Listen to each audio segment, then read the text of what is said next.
Not because we haven't budgeted for charity. That first part is going to go fairly deep, and we don't want to be on very long, so get Jerry to help us get through there. Maybe work with us for maybe, I don't know, a week, and then we can take care of it.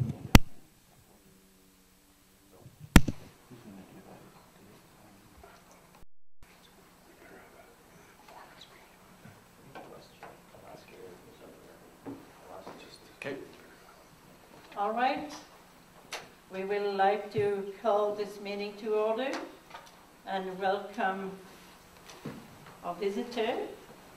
I would imagine you are Mark Sabran. Oh, yes, I am. Thank you. Okay, welcome. And if you want to have a seat, go ahead. And we would like to welcome Tim Bevans and our foreman and Bart Atwood to our meeting.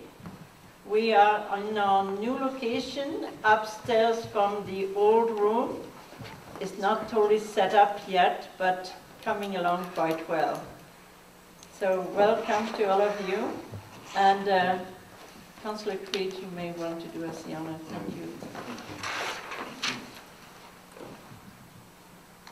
Our Father in heaven, we're grateful to meet together this afternoon as the Council Committee of the Whole. We're grateful for the new chambers which have been set up for us and for all the work that's gone into making these arrangements that we might have more space for our meetings. We're grateful for those in attendance this day, and we're grateful for the opportunity to serve our community, and pray that as we discuss the items on our agenda today that we'll have thy guidance and that we will have the wisdom to make wise decisions. And these things we pray for in the name of Jesus Christ. Amen. Amen. I will stand up and ask Mayor Schow to come and join me for a minute. I have a presentation to make to you, Mayor Schow. And it is my pleasure and my honor to recognize you today for you to receive the Queen Elizabeth II Diamond Jubilee Medal. And I will read the letters that went with it. Dear recipient, on behalf of Her Majesty Queen Elizabeth II, I am pleased to award you the Queen Elizabeth II Diamond Jubilee Medal, created to mark the 60th anniversary of Her Majesty's accession to the throne.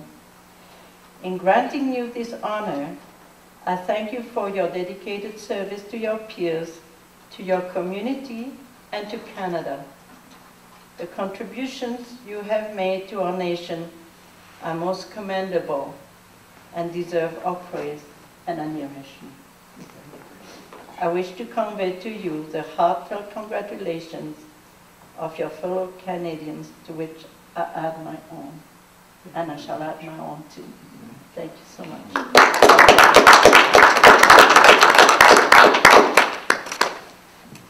Schow, you now have something to add to your list of achievements. Thank you very much, and obviously thanks also to the individuals responsible for this. I'm deeply honored, very, very humble, and once again, thank you. This is a total surprise. Thank you very much. Thanks. All right. We now will go on with our items of business. We need to do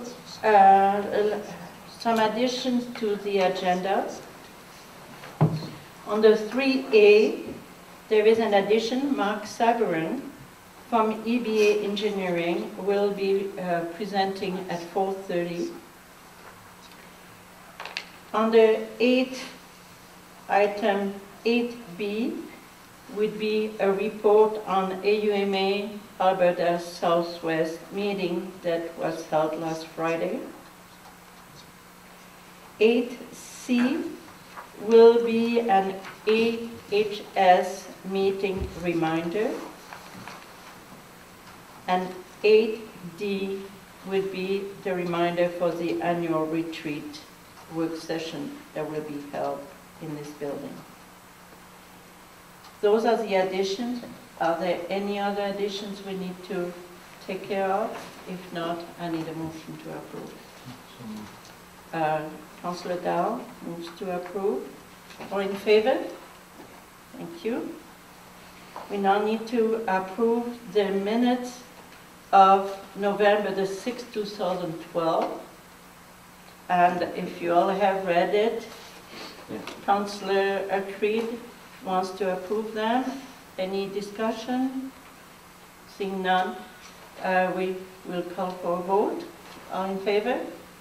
Thank you. Approved. All right. We now have two delegations that will be doing some presentation to us. Tim Bevans, our Public Works Foreman, and Bart Atwood on water and waste water would address us. The reason for that is administration is trying to enhance council's knowledge and understanding of the activities that are going on in a town. And so we will just give the podium to whoever wants to start first. If you could keep it right up to 4:25 in time, then we may have time for a few questions, if you can do that. Thank you. I got a suspicion. You may want to speak fairly loudly because we don't have specific mics set up right now. Thank you. First time we get to yell at council. I don't know, do you want a review of last year or what we're starting up for this year? What seems to be the most important to you at this time for us to know? Okay, phase 2 of the sewer trunk main extension is probably going to be priority this year. As soon as the frost out, we can get going on that.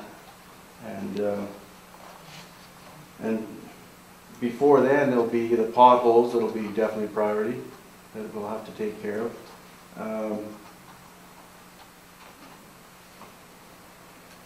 Some of the other things that's probably priority is, it's almost done, but we got our Public Works maintenance building yard. We built a berm there because some of this water was running off, and we've got that contained, so that isn't a problem with water running off to our neighbors on the other side. We've just about got that finished, but we'll finish that off. It's mostly just graveling and that type of thing.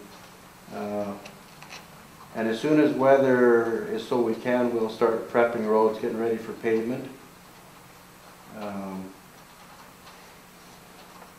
Can you tell us which section you are intending to pave this year? Probably to begin with, it'll be where the sewer extension line was, the phase 1 went through. So right there by Chief Mountain, gas, Sage, or Southwest Concrete, and around right over to 4th, right by the pool. That all needs to be done this year. Okay.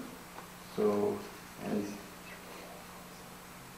On the 3A Avenue East cul-de-sac. oh, right, okay. Yeah, 3A East cul-de-sac, we'll be doing removal and replacement of the sidewalks, and then the pavement will be done in that area.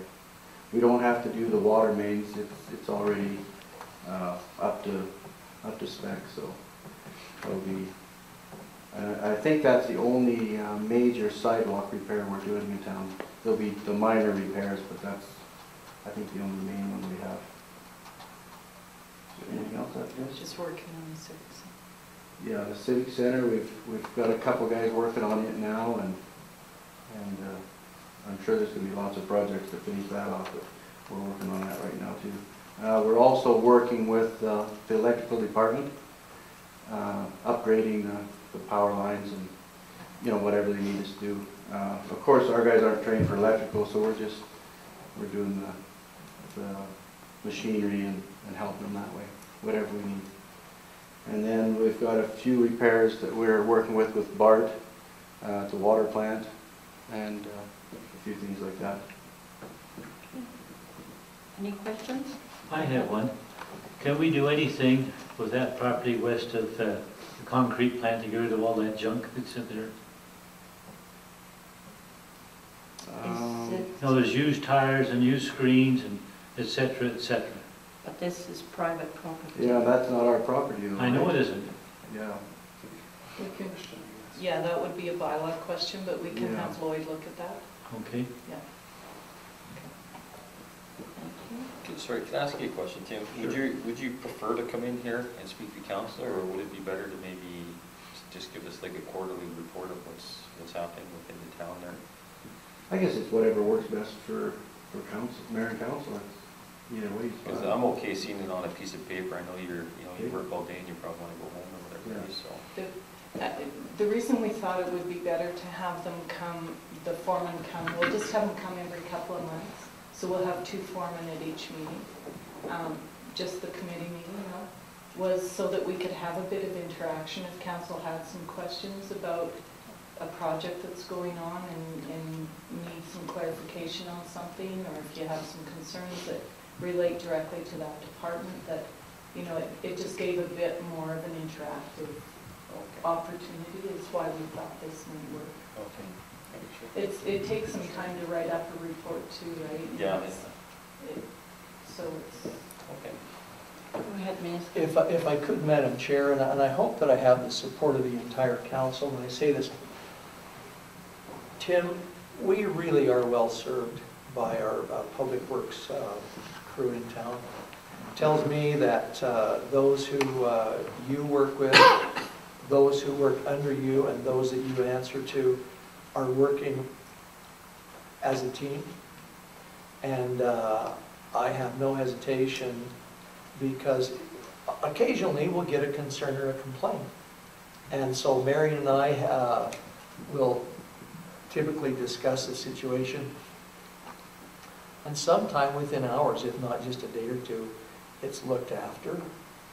And as Marian and I were talking about this a day or so ago, probably 2 or 3 days ago last week, how sometimes you make us look good because it's already on the agenda to be done. And it'll be done the very next day, and people will say, wow, the mayor just snaps his fingers and the town jumps, kind of thing. You know, and so you do make us look good. Well, thank you very much. That's very nice, Mayor Schow. To reply to that, I feel the mayor and council has made it very easy for us to accomplish those things. In the last few years, we've received some really good equipment, and we've got good staff and good support. So, I mean, it goes both ways. You make us look very good too. Go ahead. I think this year you've done a really good job with snow removal. I haven't heard any complaints. That's good to hear. You Yes. seem to be happy. Good. The intersections are sanded quite quickly, and that really makes a difference. So Good. That's good to thank hear. you for that. The crew really did try this year to do a good job, so that's good to hear that it's working out. Yeah. Yeah, the equipment seems to be really handling the snow removal well this year. Yeah, the addition of the snow blower really helped, and Yeah. and every year we get a little bit better with it. So yeah, hopefully it'll just continue to get even better. It was great to see them throw the snow Yeah, it's, on a hill on the east side instead of filling trucks, and I Right. thought that must be a cost saving. oh, definitely, yes it is. Thank you. One thing I did bring up, and we did a major repair at the east yard. We tore down the old fence, which was a wire fence, and we put up. explain where the east yard is. Oh, They might not know. It's along the west bypass, by the water filling station, by the soccer field.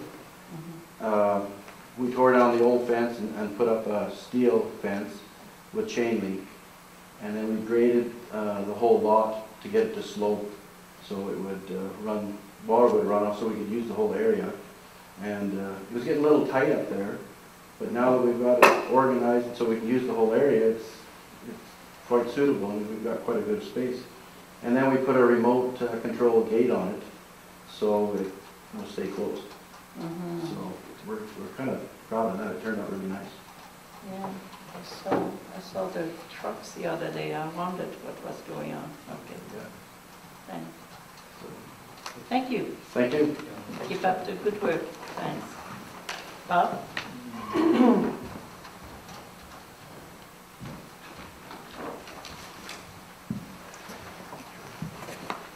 Well, you'll have to excuse me, I'm not too great at verbal addresses, but I'll do my best. This last fall, we did have some issues with our east raw water reservoir. We drained that reservoir, actually had to extract the media and replaced it with new pea gravel, in which Tim and his crew did most all the work for us on that. Since doing that, our average turbidity has changed from 1.86 NTU to 0.92 NTU, so we're seeing a great improvement in our raw water coming into the plant. So that's very encouraging. But along with that project, we had our aeration project for the St. Mary's intake.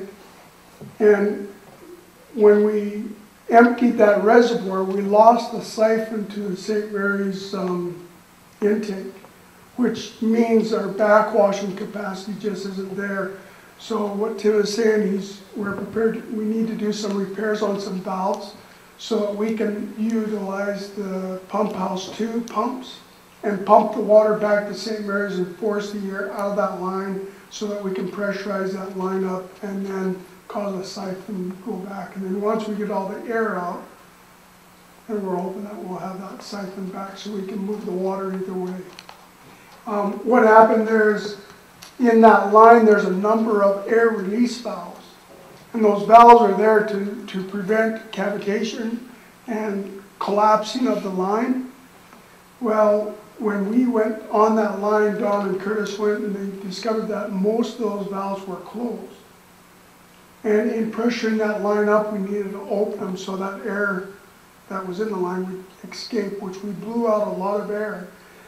But in so doing, we just haven't got the siphon. There are some high elevations that the water has to get over to be able to get back to the river, and we need to pressurize the line up, back up again. So we are in the process of doing that, but we have to wait till frost is out of the ground to be able to repair some valves at the water plant so that we can switch valving around so we can utilize the pump station to pump the water back to the river. We started the filter media replacement. The week of January 21st to the 25th, we did filters 3 and 4. We cleaned the under drain system and replaced the media. The media that came out of there was quite muddied up, gummed up. It's very old media. It's probably about well over 20 years old. Media has about a 10-year life is what they say, probably just so they could sell more. But it was well over 20 years, and also some other factors in there that caused the media to get mud balls in it. Since replacing the media in 3 and 4, the finished treated water has dropped about 0.01 NTU, which is a significant amount, because when you're down to that much NTU, our average treated NTU is about 0.065, and now it's 0.055. To reduce that even more is quite significant. So those filters are performing well, and also they're ripening well, which means when we bring them back into service after a backwash, they don't spike in turbidity. They just tighten right up and go to filtering really well. And also we'll see more filtering capacity from them because they won't plug up.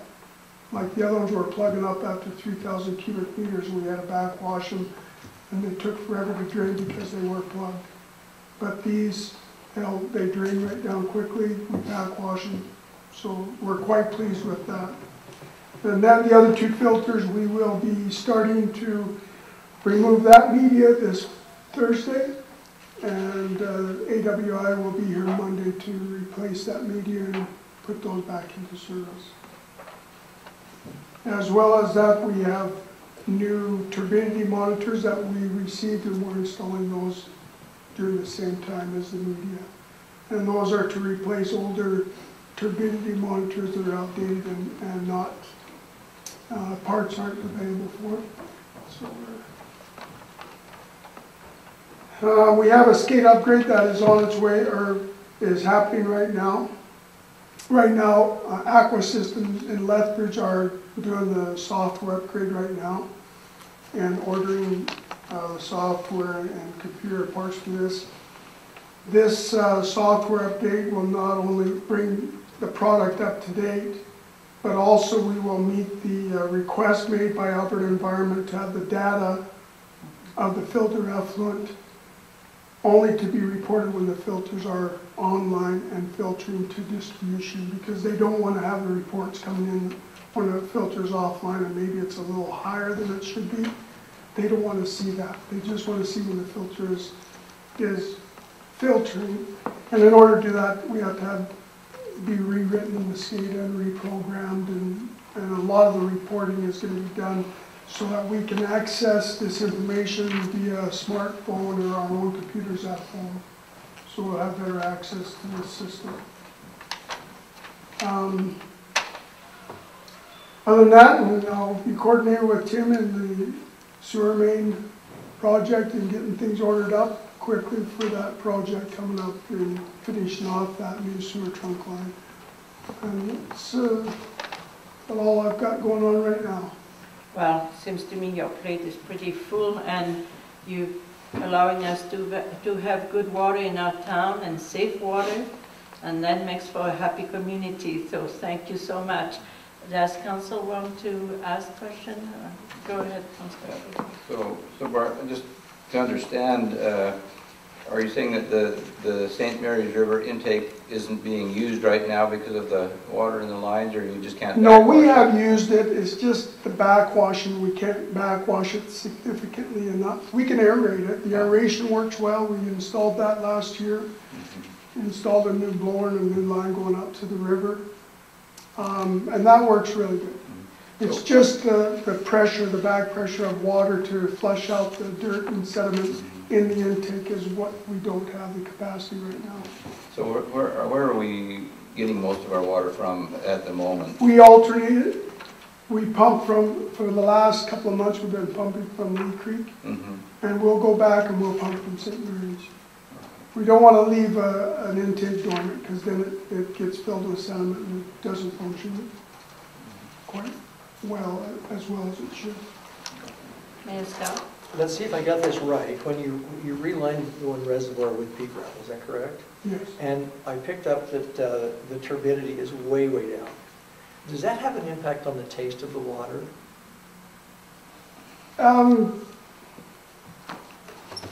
Not significantly enough.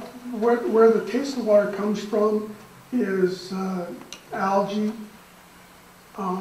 staleness. We had a problem with staleness in the one reservoir. And I don't know if I should. About 2 years ago. Yeah, it was 2 years ago. And also we discovered when we drained the reservoir, and I don't know if I should bring this up, this is kind of a secret that we like to keep. We found a significant amount of fish in the west reservoir compared to the east. And that kind of told us that the fish in the west reservoir makes a significant difference in the quality of the water. So we may be looking at bringing in some grass carp into the east reservoir to maintain the algae and have them, keeps it clean. Thank you. That was an indication. We don't want people to start fishing. Yeah. We keep the gates locked. It was a hot fishing fall, and a ton of water left in last year, right? Thank you, and keep Thank you. working on our water sewer. Thank you. And I think it's in order, if I could, Madam Chair, that we pass along our same sincere sentiment to our water wastewater foreman, Mr. Atwood, because again, we are so well served. You guys, you make us look good. You've got a pretty tough job. I don't think maybe the rest of us, Councillor Creed, with his engineering background, probably has a better appreciation than at least than I do. But you've got a very, very tough job. And so our kudos and commendations to you and to your staff for your level of commitment. This isn't just a job for you and your crew. You live here, this is your home, and so you've got so much at stake in performing for the people that you serve. So thank you very much. Thank you, and yes, I agree with you. I've got the best operators around to do a significantly important job, and I do appreciate them, and I appreciate your support as well for our systems. Thank you. Now we will ask Mr. Savourin. I think we're just on time. If you would like to come to the podium.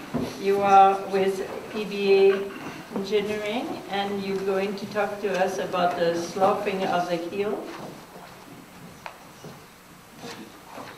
Oh, get something to hand up. Yeah, good. Thank you, Madam Chair. You might have to speak a little bit loud because we don't have our portable mics. Thank you.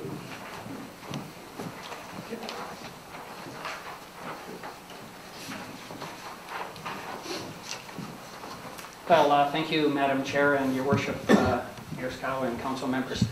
I was requested to come by administration. Our firm, EBA Engineering, did a couple of slope stability assessments on 2 of your properties. And for ease, I think Jeff refers to them with a name on a property that's adjacent. So Site 1 for me is, I guess you're referred to as a Levitt property, and Site 2, it's the hill above the Orr property. So if you don't mind, I'm more used to calling it Site 1 and Site 2. So if we can kind of keep with that, I'll try not to confuse the two, although through my presentation, the conditions are very, very similar, so I don't have to kind of repeat myself and going from one site to the other. I understand that Council has reviewed some documents or has been provided with some information on some of the recommendations and or remedial options that are that we put forward to administration on some options that you may have to remediate the property. And I did meet with administration following our completion of the projects just to kind of go over the risks of the instabilities and what they're causing to the properties around for the safety of the public. And perhaps that's what I'll try to detail a little more in the presentation, because I think that's where Council operates and puts the best foot forward for your citizens and the people that you serve. So, as I mentioned, both sites are quite similar in geography and the geology of the site, and I don't think I'll go into too much detail. The boreholes that we drilled showed that you have a lacustrine deposit, which are waterborne. I'll try not to get also too technical, but please, I understand we have an engineer also that may understand some of this, but it's mostly a glacial till that's within the valley floor that was cut with your creek that goes through the bottom. Both instabilities to me are quite historic to start. And most landslides on the edge of valleys that form the valley walls, there is some undercutting during the process of the deposition of the water going through, and then as the water over time gets smaller and smaller, we end up with, it's not really a creek, but it's not really a huge river as well. It's quite small, and they end up being in the middle of the valley. And so in times like now where there's a lot of development around, we tend to look at it and say, well, the water couldn't have caused anything because it's way over there. But in times when the water was cutting down the valley, a lot of things occur and a lot of the instabilities occur. And even in the side slopes, that's how they get relatively shallow, is because they've all failed at some time in the past. And we looked at some historic aerial photographs. They kind of circa 1930, 1940 is kind of when southern Alberta was starting to be flown and that information is available. And they would indicate to me that both these slopes had some historic instabilities predating that period of time. So then they get kind of stable, and then time marches on, there's developments, and especially for Site 1, the development is, there is no setback. In all intents and purposes, the house was built, although the house is set back, but the property itself actually extends, I believe that's the limits. They actually own the property of the slope. the vast majority of it. Some little pit in one of the corners is perhaps owned by the town. So, but even then, from the top of bank or the top of the hill, there is no setback. His property is right there. Most municipalities use the word property being from where the property is owned. In Lethbridge, for instance, all of their setback lines and things like that are established. Nobody worries about where the house is going to be built. It's where the property line is. So if someone's fence starts to move a little bit or tilts, they get excited about it. So that's why they refer to all slope stability assessments should be done to back a property. So in this case, the Lever property, there really is no setback. As far as the Orr property, or when we look at that, there's really no development setback at the bottom of the slope. Both residences, or all three residences just at the bottom of it, are cut right into the slope. As well, the avenue, I think it's 8th Avenue, right above on the top, it's actually right on the crest as well. And if you look at where the sidewalk and the park benches are, or where people can overlook the valley, they're actually right on top of the slope. So again, there really is no setback per se. That's all fine. That's the way your developments went historically, and that's where they are. So, but when we look at things like that, most municipalities in Alberta run that you try to have a factor of safety of 1.5 and against any type of instability impacting property at the top and or at the bottom of the slope. So municipalities tend to want to use that type of value to ensure that their customers, when the slope does fail, because we don't stop the slope from failing, if it's going to fail, it's going to fail. But when it does fail over a long period of time, can be 50, 70 years, that failure will not impact the property either at the bottom or the top. So that's the purpose of doing the setbacks. But where we are today, there are no setbacks, so where are we? So if I look at site 1, the instability, in fact, I'll just talk in general because they're both very, very, very similar. The instability likely is a series of very, very shallow failures. There's a whiteboard, so if you want me to draw something I can, but I'll just keep talking until you ask me to do that. So these ones, when I say a shallow failure, it wouldn't be where a failure starts at the top of the slope and goes all the way to the bottom and cuts really deep. It would be a series of where it would start somewhere in the mid-slope and you'd get a little bit of a failure, and then over time you get other failures. I'm trying to see that they can see what you're doing too if you want to draw Probably anything. good to draw. Okay, do you want me to explain? Sure, Would go it be easier ahead. if I did that? Sorry, at my age, I didn't bring anything for computers and all that, I just like to draw stuff. So of course I'm standing the wrong way. I don't know who I'm better to do. Smile at the camera, or smile at the All right.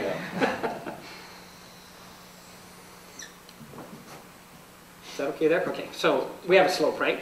So in both properties, at the Lever property, their house is in there and they don't really have a fence, but I'll just kind of draw one. He's at the top. For the street side, you have a street here with a sidewalk, and it's basically the same. So in the past,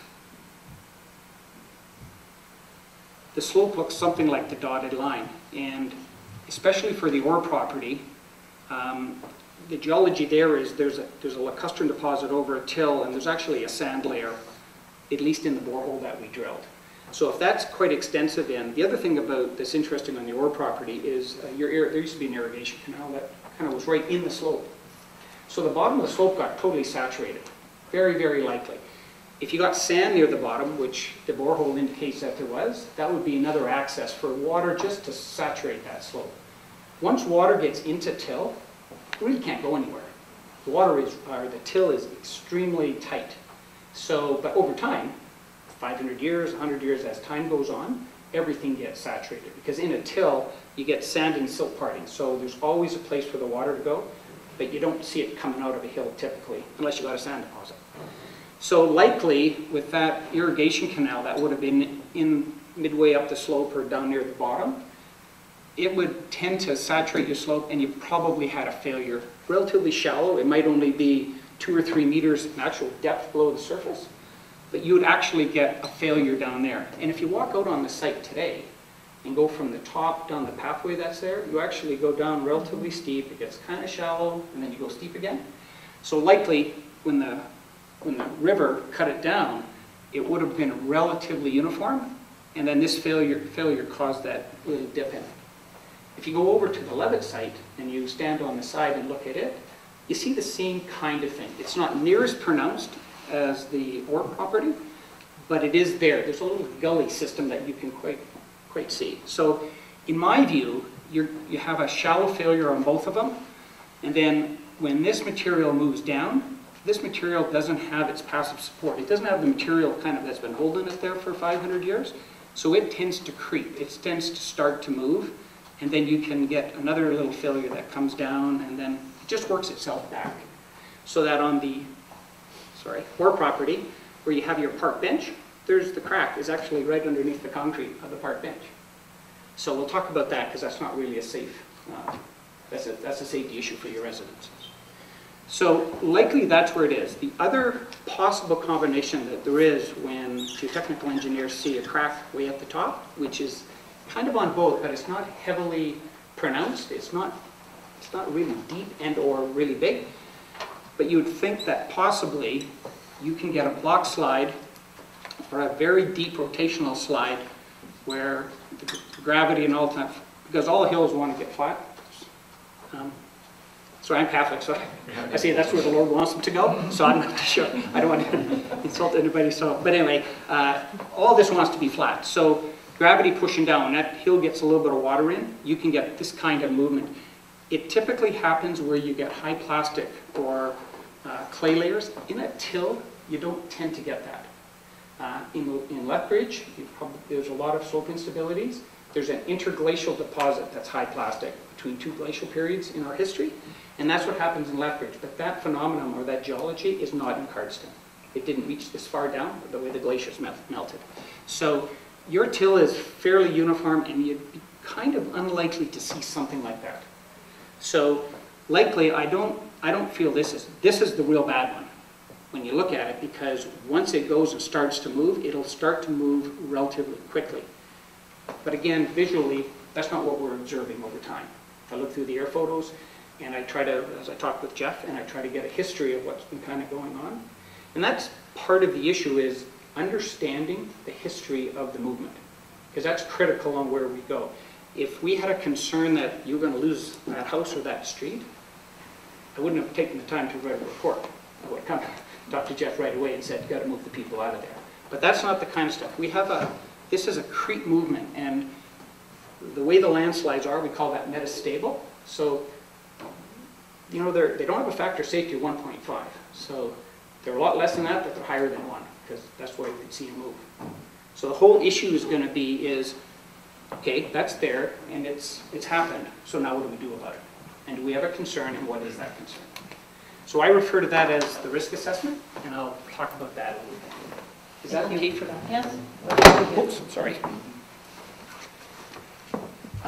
So in my experience in southern Alberta, so I've been here a little over 20 years, and I've done an awful lot of these type of stabilities, both mostly in Lethbridge, but a lot in Pincher Creek. I have worked in Cardston.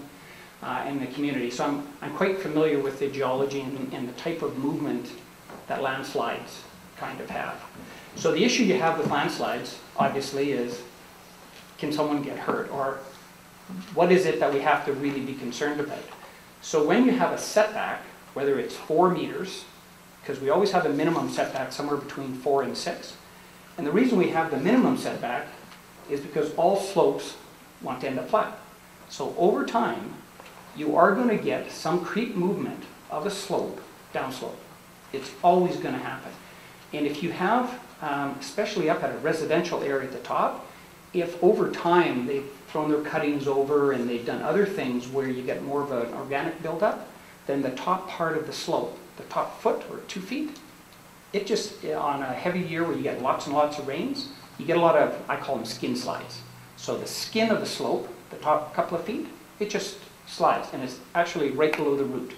So the vegetation and the organics get all saturated, and it just breaks away from the root zone. So the roots aren't holding it together. That's why vegetation, trees, shrubs, you love them on slopes, because the root system goes down, kind of holds the top stuff all there, and it drinks up the water.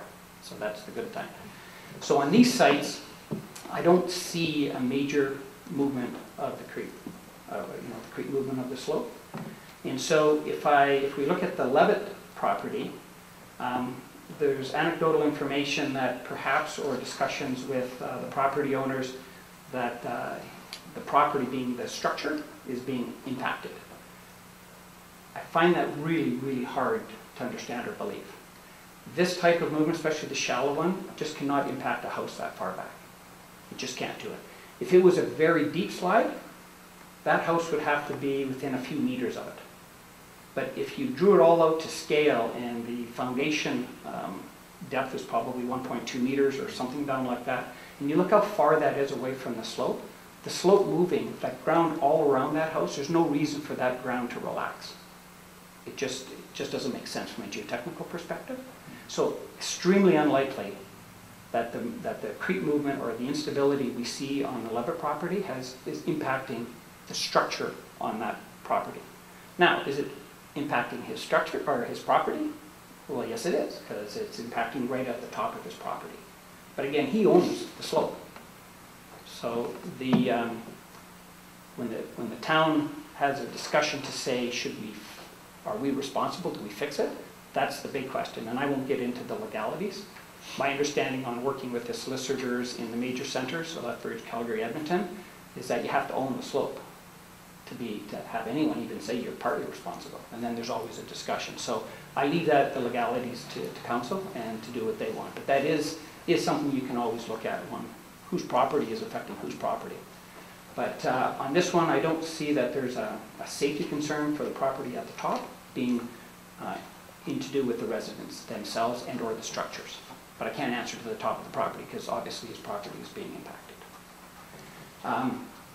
The other thing on the Levitt property that's a little different is if you walk at the bottom of the slope, and I know there's been a lot of development that the town has done over time, the bottom of the slope is, there's like a crest on it. If you walk, it's about 1.2 meters high. It actually looks like a bulldozer went right along the bottom, cut out the toe of the slope, and just left it kind of sticking straight up. When I first came here, first time you called me, Jeff, a year ago? Yeah. And maybe it's been a while, but I walked the bottom and I said, wow, that looks like a deep instability. And then I went to the top and I said, no, that doesn't look like a deep instability. And so that went on there. So I tried to find out some of the information on how the development went through all the air photos very carefully, but I mean, there was trees planted, there was trees cut down, but most of it kind of left. So I'm not too sure, so it might be very, very historic that the way the river cut itself, and this is hundreds of years ago, may have left it like that. I just don't know. So I'm not concerned today on that, and it doesn't change our opinion on how you fix that. On the, on the Orr property, it's similar, except that there's probably more of a concern at the bottom for your customers. There's a house that's been condemned. So I've been inside the house. The property owners came in with us. Jeff came as well. The house didn't collapse, in my professional opinion, to have anything to do with the slope. There's no rebar in his basement. So there's nothing shearing. So what happens in a house that is built into a hill, when you have an open, like a walkout, so you have pressure and forces pushing your house, and again, it wants to push it out, right? Because you got forces that are on the back side of the house, and on the front side, you have no forces because you have no dirt. So you try to build you design a shear key that actually takes those forces, and the house builder, engineer, guy that designed the house, he should do that. He should know that those forces have to be taken out either in friction along the footings, friction along the sidewalls, and or they usually do what's called a shear key. And they drop their front, they actually go down 4 or 5 feet, they build it up, load it with rebar, and they say, good, if you want to push, I'm not going to let you push me any farther. That house, when I looked at the basement, there's like all that rumble concrete, I didn't see a piece of rebar. So very, very strange for a structural wall not to have a piece of rebar in it. So I believe that for that case, if there is none, then the back wall would actually bend inward because you've got a bending moment in the middle of the wall. That's what it looks like happened. The ends kind of just stand up and do that, and then they shear off. And that's what I see there. So I just want to go over that. I don't see that an issue at all. If that house was going to be torn down and rebuilt, whoever was going to do that, the homeowner should make sure that an engineer, and it wouldn't just be go to the Alberta Building Code and grab out the sections out of that, they should get an engineer to look at that and design it properly. So So am I hearing you correctly that that property, if the structure was built correctly, you could actually put another house on that lot there? Yeah. You would have to. You can do anything, put a house anywhere. It becomes economics. So if they had it designed, so an engineer would go out there, he would look at the property and say, okay, well, that's a slope, it's got some historic instability, so I got a design for the forces that would go there. Well, with the other thing they had mentioned is it was their opinion that the ground had heaved on the sides of the house. So ground heaving on the sides would indicate a relatively deep rotational failure. So the failure, no matter where it is, would actually come down and then come up, right? So this ground comes up and it slips up, so you get a mound. So they had described that. So we requested from Jeff some additional funds and went and actually got a backhoe from the town. I believe the town gave us a backhoe, and we actually dug to see if we could see the shear plane. And we didn't see anything, we just saw fill soil. So it was in the area of where the utilities had come in. So we discounted the fact that that could be a deep rotational failure. It just, and again, it doesn't look like that when I look at it. It doesn't model like that in the computer. So we don't believe that happened. But to answer your question, it becomes two things. If the property, if you don't own the property and the property owner wants to build a house, what's the town's due diligence? So the town can make with their bylaws and your permit, they can ensure that the house is designed properly. So what happened to it doesn't happen again and injure somebody and the town be brought into a lawsuit. So in Lethbridge, there's Paradise Canyon. Are you guys familiar with Paradise Canyon? So I'm the engineer in Paradise Canyon for the city. And again, there's an issue with collapsible soils. They brought that in, and now when anybody wants to go and build there, they have to have a geotechnical study done. The foundations have to go to bedrock. So they took the advice of geotechnical and structural engineers, and they built it's not really a bylaw, it's a permitting process down in there for when lots are sold, that it has to get built. There's no choice. You either follow these rules or you don't build on there. For this house, it would probably be similar. You would have him say, I want to see a geotechnical engineer's stamp on the drawings, I want to see a structural engineer's stamp on the house drawings, and I want to see him and ensure that you've done the appropriate engineering, and then you can build the house on the property. And then I think that's your due diligence. Okay, so basically what you're getting at, it wasn't actually the slippage of the hill that caused the house to collapse, it was just the fatigue and poor workmanship. construction. It wasn't designed properly. Likely wasn't constructed properly, because I don't know of any section in the ABC that tells you can use a structural wall without steel. So, old. Yeah, and again, I'm not blaming anybody. I'm just saying the fact that the evidence would indicate to me that they didn't do that. I think where it's mounted, to me, again, that whole area has been regraded a number of times historically. Would somebody want to build there? I'm not too sure. I don't know what rights you have to stop them, or you just impart rules and a process that they would have to follow to ensure that their property would be safe. But they would have to know they're building on a slope that still is failed above that.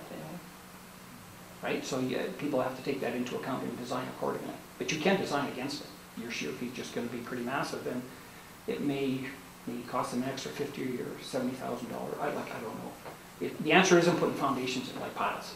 Piles don't do that to a slope. They would have to be massive. Okay? Excuse me.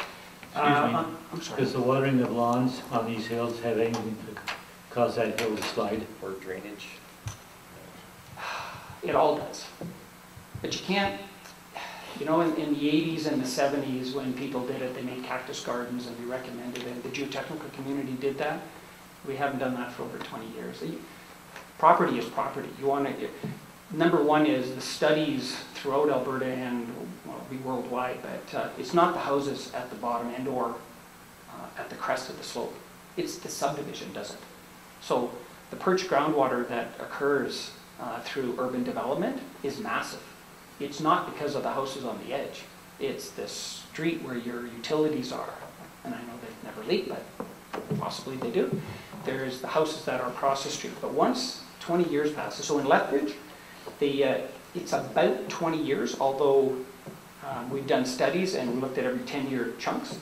And in the last 2 decades, it's the same, it's almost to the millimeter, the same amount of water that falls in a year, but it falls over more days.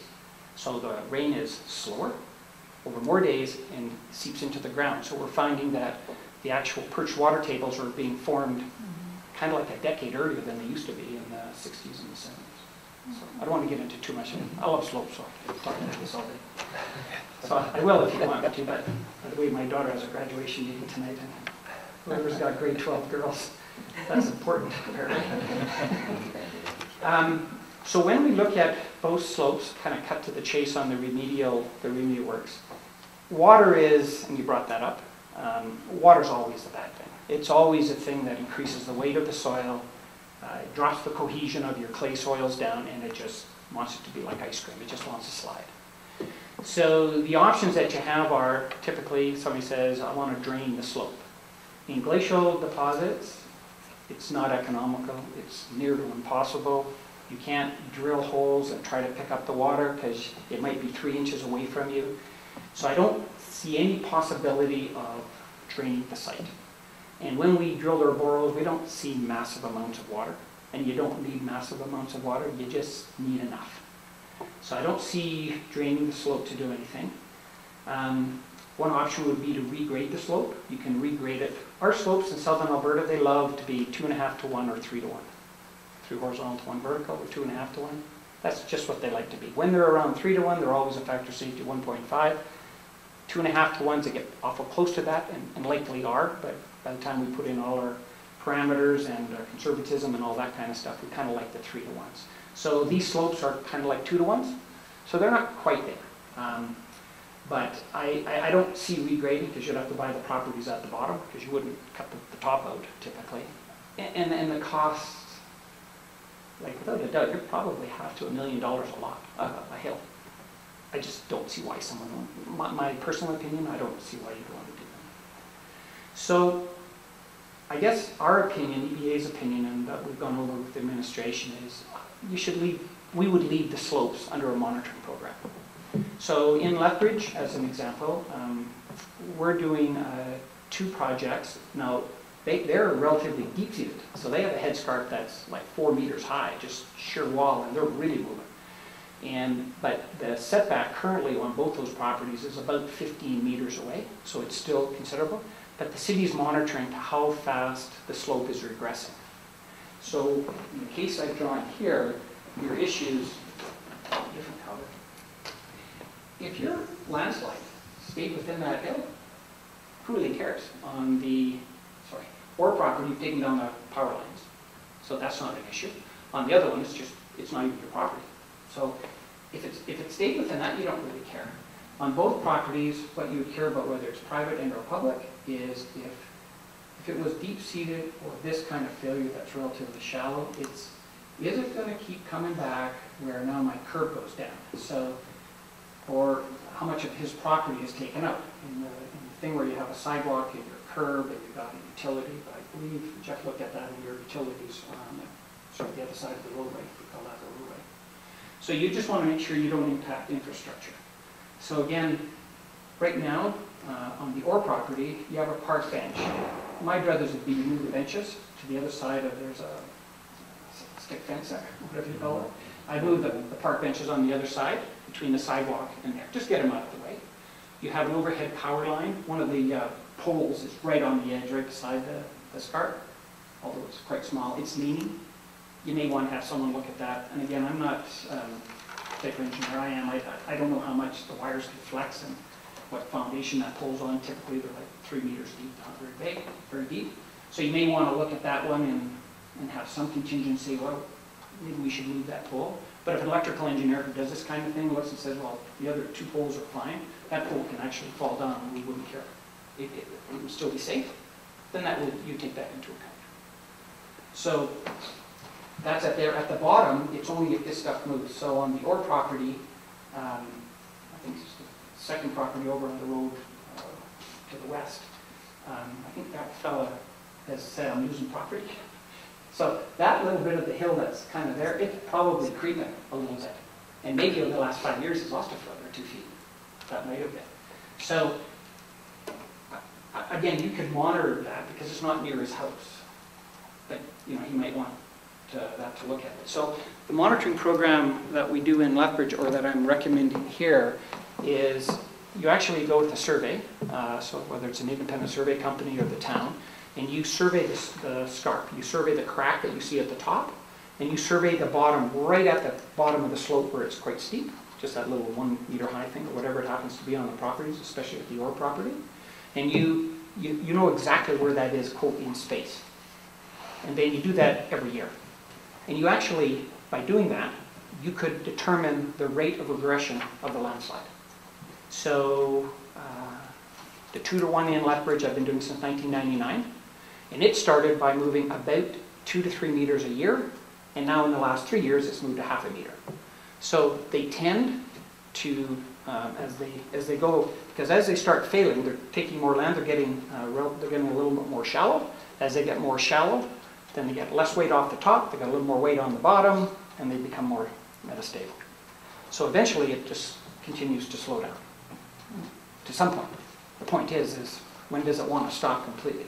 So the other one we've been doing since 2006, and we do that. The cost of each of those is kind of in the $6,000 a year range. Now they're a lot bigger than these ones. Maybe if I combine both of these ones together, maybe one of those. Maybe something like that. That's what Jeff and I have talked about. But yeah, you do that monitoring once a year. You do it always at the same time, typically right after the spring thaw, because when everything freezes, of course, you build up pore pressures, and when everything thaws in the ground, then you get your initial move, your initial push. So we want to kind of look at it there. And then it would likely be myself or another intermediate engineer does a site walk during that annual survey, and at least one other time in the fall, and then after significant rainfalls, we'll probably take a trip. And then because we're our company, and again, you can get any company to do it, you don't have to use EBA. But if we were going to do it, I'd probably have to keep in close contact with Jeff, just so we're not driving out where there may not be something, and have the town kind of keep an eye on things, and when they're a little nervous about what they see, to give us a call and we'd pop out. But that's kind of where I see it, because I don't see any economic way to do anything on those slopes currently right now. Yes. Mark, in your report, you did mention something about possibly toe loading the hill that might make a difference. In your report, you didn't mention anything about vegetation, but you mentioned it just now. And is there certain types of vegetation that might be preferable to try to establish on those slopes that might they both have slow things down? I guess my experience is if we grade a slope, we just want to put the grass back on it. You've got lots of that, so the grasses are fine. There's no really, quote, open pieces. It's not over steep and where you get those barren spots. So I don't see that. I don't see, whether you put in saplings or there are different bushes that love to do water, but I don't, I just don't see a lot of water coming that you'd say, well, good, if we go in and plant 100 saplings in this area, we're going to stop it. I think the first thing you want to do is you want to find out, how's this thing moving? So it's amazing on what the same, and when we do the slope monitoring over the years, it's the same person. So I've got to make sure he wants to stay with the company, so maybe it should be me. But because it's amazing what your eyes see year after year after year. It's absolutely amazing. You can tell a change in something that someone walking out there for another geotechnical engineer for the first time, he won't know, he won't pick it up. He'll say, is that historic, or did that just happen, or that type. So it's really beneficial to have the same person come out and kind of get that feeling for what's kind of happening and going on there. But I don't see that. A toe load is very, very good for deep-seated failures only. So if you had, that's your scarp on there. So so likely what it was, what we see out there, it would be likely something coming out of the slope there. That's where we get that bench on the Orr property. So when you have a slide, so in Lethbridge, I grew up with Sand Lake, but in Lethbridge, they have a till up here, they have a till down here, and they have an interglacial deposit called the Lindsay Silt. And on top of that is a high plastic rhomatic clays. It's nasty stuff. So all their landslides on top of it. So it just slides out as a block. So the only way the toe load is, you got to come up here. So when you find that, and we don't know that yet, we would have to actually, that's the other thing, is the study for us to really determine what's going on out there could cost you 40 or 50,000 a site. We got to go onto the site, drill holes and put inclinometers in and look and do special instrumentation to see where's it sliding, where's it failing, so that if we're going to suggest a tow load and that was going to cost you 700 grand or something like that, I mean, you want, number one is you're going to have to buy all those houses down there, because this tow load would be very significant. And the tow load, no matter what you do, this material has to go into compression. So it's an engineered fill, but it's still going to move. So your hill is still going to move for a couple of years, while this big chunk of dirt here wants to compress until it says enough's enough, I'm not going to let you push me anymore. So that's the type of a tow load. What we wanted to do in the report, Trevor Curtis authored it, and I just said, go ahead and give all your ideas. He's a junior engineer with EBA. So I just said, put all your thoughts down and give the town all the kind of options, and then we'll walk through the process that I'll probably meet with senior administration and kind of walk through on, here's all the options, but they just get more and more expensive. Yeah, and again, I always come to practicality. Why would we do it? I don't see we're hurting anybody. You know, putting signs up is good, warning people. I know people probably use that path because they like to get from 8th Avenue on your property down. There is no, I wasn't worried about doing it. I don't see a tension crack in the hill that crosses that path, but if you see one, then you should probably put a sign up and warn people not to do that. No, whether they do it or that, I don't know, but I think you have a duty to warn. Mm-hmm. Well, thank you very much. You're welcome. We've been well educated on slope movement. Thank you. And the report is interesting. Now we have to decide what we will do. Yes.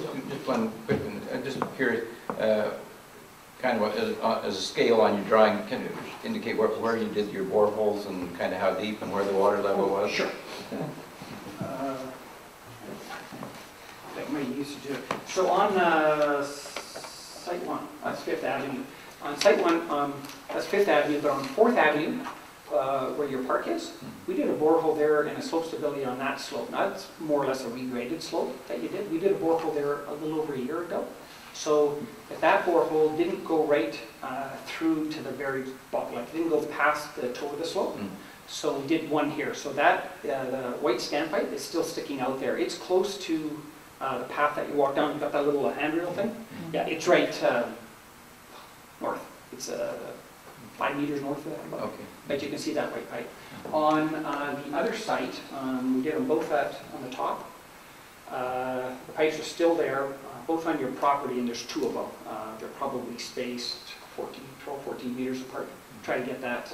I always like to do 2, just to make sure the stratigraphy has been confirmed, and we're not misinterpreted by one borehole that might have an anomaly.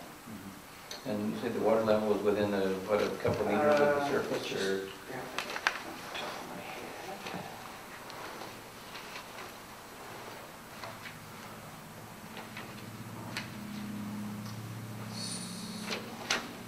7 meters on, so Site 1 would be the level property. It's at 7 meters from ground surface, is where we found it on that one borehole. And the borehole we did before was 6 point something. So there's a perch table that's just in there. The trouble with that site, it's all till all the way down. There's not even a cluster at the top. So in a till, it's just a mishmash of everything when the glacier's melting, of course. So it has little sand parties and silt parties. So when we drill a borehole, a little sand party way up here, it can drip into it. So when we get the water, we don't really know. So we measured at 7 meters. I don't really know if there's a table. It's likely not. It's likely that there's just water up here, and then and they're not hydraulically connected laterally and or vertically. So their tills are really, really difficult to do. On the other site, that's the site. There is a lacustrine at the top for about 7 meters as well, and then underlain by the till, and the sand deposit is near the bottom underneath the clay. So yeah, well actually it's different. We did the 2 boreholes. There's clay in with clay till, and there's a sand deposit within the clay till. So that'd be some interglacial stop, and it's on both. And the sand is about, on the one is 5 meters down, and on the other one is like 17 meters, which is almost below the toe. So a little different there, you get, even the sand doesn't have the same elevations, it's not, and those are only 14 meters apart, and there's 10 meters difference in the sand. So very difficult to try to, it's not, nothing's plain or horizontal. All right, any more questions? No, we're good? Thank you very much. Okay, you're welcome. Appreciate your input. Thank you. All right, we have a little bit of time prior to our next delegation, so maybe we will start with new business on 7. And administration is going to help us with the different items there. The first item that we have here is a guide to the land development process. And I have asked Marian, maybe if she could give us a little bit of a summary of all those documents that were created. Thank you. Thank you, Madam Chairman. The first document there is the Guide to Land Development Process, and that came as a direction of council. If you recall, I believe it was in our October meeting where we were given direction to provide an outline to individuals coming to the town office looking for direction on how they would proceed with development of private land. So this, just to keep in mind, is something that is in regards to people who own their own land or multiple parcels like we see in the northwest area of town where individuals are looking at trying to subdivide and sell off individual lots. So the first thing we have is the, with the Guide to Land Development, we talked about the principles of good planning so that individuals would understand the reasoning behind the process. Then we put as well definitions, because when it comes to development, there's a number of plans and processes and approvals and individual companies that they may have to hire to do certain things. So we tried to define as best we could all of those potential definitions that they would be looking for. The last part of it goes to actually the land development approval process. So from there it starts with identification of the lands and who the owners of those lands are, who they need to make application to, what professional services they may have to acquire, and all the way through to the final approval of their subdivision and the development. The last page has, the contact information for the town, Old Van River Regional Services Commission, which is the body that accepts and processes our subdivision applications.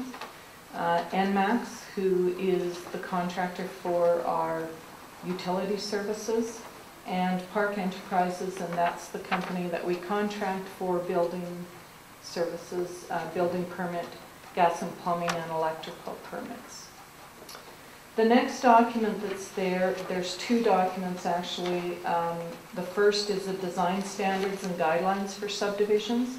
So what we did is we worked with Associated Engineering, and along with our planning department and our engineering department, developed this document to outline the design criteria for their infrastructure projects. So it talks about specific pipe sizes and valve sizes and pavement and sidewalk, all of that. A lot of what we use and have used in the past is the City of Lethbridge guidelines.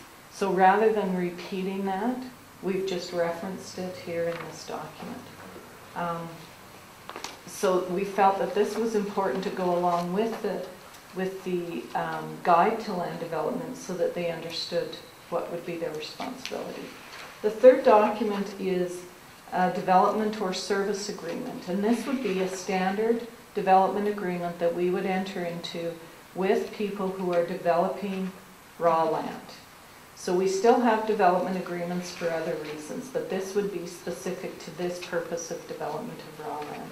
And you can see on that there's a number of areas that would have to be filled in. It's just a template. Again, it's a very comprehensive document, but we believe that it protects the town. Eventually, in these subdivisions and development areas, the town is responsible to take over those utilities, say within a year is the standard, a year after their final completion certificate. We believe as administration that we and council have a responsibility to ensure that what we take over is built to the same standard that we would build our infrastructure, so that we don't leave a long-term problem for the community to deal with. So that's kind of what these 3 documents would accomplish. Thank you. I really looked at them and read them and come to talk to you about some of them. They are really a comprehensive tool to be able to move along if you had to develop land in this town. And I appreciate the way you referenced it and gave a chance for people to know where to address themselves if they needed help. That was my question. I had not seen where you had those, but those were good. So if anybody has any question regarding this document, thank you. My question is this: with all the permits, and I'm going to use my word, and the red tape, do we find it being a deterrent to development in our town? I would say that we are not putting any more red tape or permits in place than are required by any other municipality in development of infrastructure. As I said previously, this is intended for people who are developing raw land, and we have a responsibility to ensure that that development is done in a comprehensive and complete fashion, so that when that infrastructure becomes a responsibility of the town, we have not left a debt to the community for maintenance and repair. This may not be a great example, but we just listened to the situation where in the one house the basement's collapsed, there was no rebar. And so development standards have to be in place to ensure that there's rebar in a basement, just as an example. I think it's probably human nature that failing or absent these kind of development standards, people would try to cut costs. They would try to take shortcuts, they'd try to cut costs, and in a lot of ways would not be up to code in some situations, or might just barely meet the minimum code standard, and down the road, however many years, like for example, in the Orr house, I don't know if they built that, I don't think they did, they're paying the price for a house that didn't have some standards that really needed to be in place. The other thing, just to clarify for council, is there is nothing in these standards that are different than if we were developing the land ourselves. So we haven't put any additional burden on private developer than we take as a responsibility as the town. Councillor Dahl, you wanted to add something? In your clause 7.6, page 16, it says the developer shall landscape the boulevards at the entranceway to the development in an appropriate manner at the time of grading. And what is an appropriate manner? That would be negotiated between the development officer and the developer. You know, it would be clean, neat, tidy. Some will go to more advanced design, and some will leave it as just a simple grass boulevard. So it depends on the subdivision itself and what they're... But who sets that standard? It would be negotiated between the developer and the development officer. Yeah. We can't... The problem is we don't want it to be so restricted in here that we deal with every single item, because every development has some unique characteristics, and we want to make sure that we're able to accommodate that. So we have to leave some clauses in that document that leave some discretion to our development officer, but not on things that are critical to the development, such as the infrastructure itself. Councillor Smith wanted to. I was just going to say, whose responsibility is it to make sure that these guidelines are being followed there? We would have our engineering technologist working with the developer, and we would use an engineer in cases where the technologist would need some additional help. Okay, so they kind of be working together Yep. all the Yep, time? they would be monitoring it. Okay. Mayor Schow? One of the things that's probably required, there's a difference between entering into a development and Fairway Estates, the Ellison development is probably a good example. That is really a development. They're doing everything in there. There's one owner of that land. They're selling lots. Whereas much of what's going to be up on 11th Street, there's 3 or 4 different landowners up there, property owners, and you might not consider that a development, but there still are development standards that have to be met by all of the folks up there. So there may not be, quote unquote, an entry into the development up there. 11th Street at some point, but again, the town will have some minimum standards. It's got to be functional, it's got to be aesthetic, and things like that. So we probably only have 2 that I can think of right now. The Classen property, Mountain Park Estates, that is a development, but the design standards and the development standards would still apply. Right. Across the board. And these design standards, again, are the ones that the Fairway Estates met.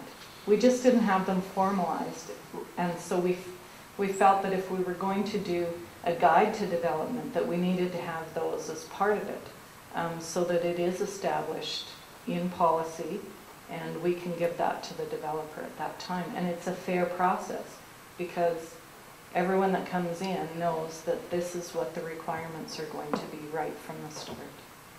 I think that's excellent. I think that's great for the community. Like you say, it doesn't leave the town, once we take over the services, it doesn't leave a debt to the taxpayer. Or liability, exactly. So I think that's great. Councillor Dahl, do you want to add something? On your clause 13.4, it talks about the interest penalty of 1% per month. That's almost punitive in today's economy. That's what our interest is on outstanding accounts on our receivables. Yeah. And is it fair to say that maybe it's punitive for a reason? Because if it was minimal, then who cares, right? Yes. No, I don't want it minimal, but I don't want it punitive either. Well, I think it's punitive for a reason. All right. It can be changed if council wishes. It's punitive to act as a deterrent. All right.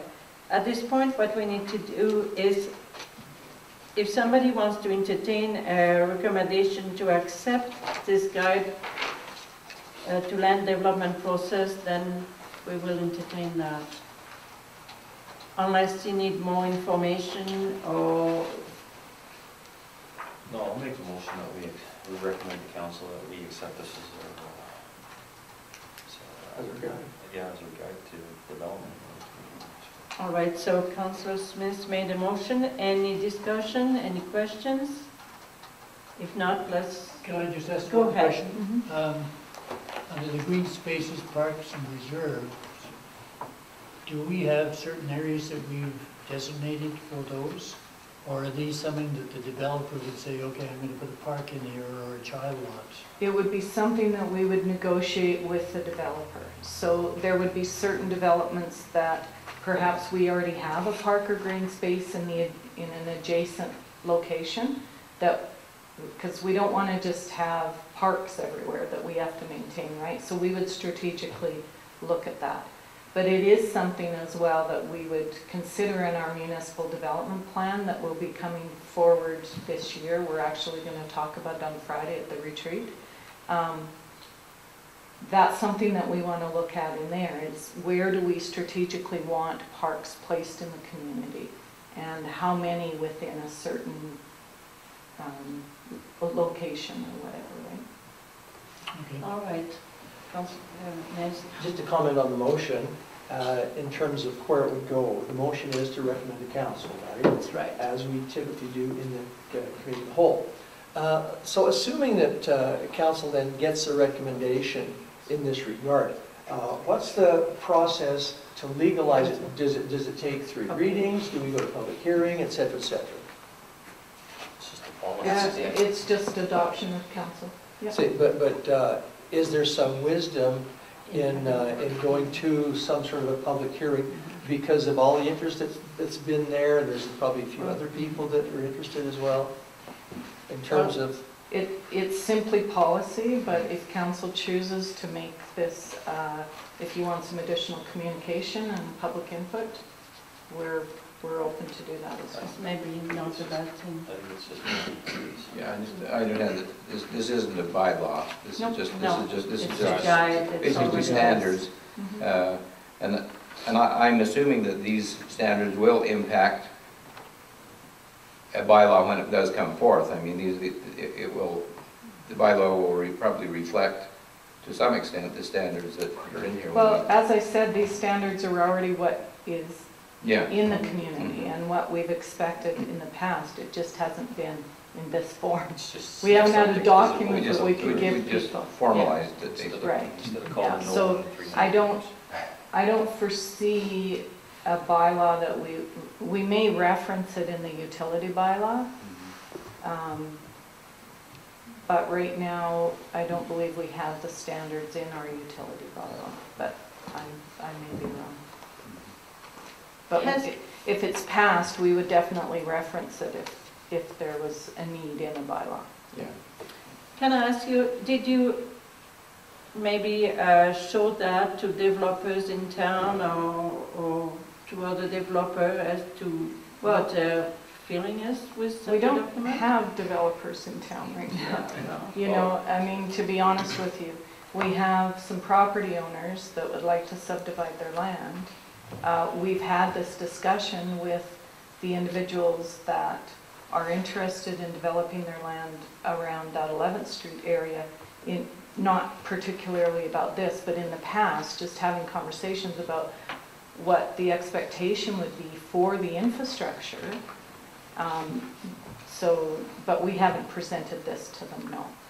Well, and I think that's it. I mean, when interest is showing in developing a property or raw land or whatever, I mean, this is the guideline that they'll physically receive in their hands. Exactly right. So, I mean, like Marian said, it's already been there. It just hasn't been in, Formally. here's a piece, here's a list for you. All right, so we need to vote on a motion to recommend this land development process.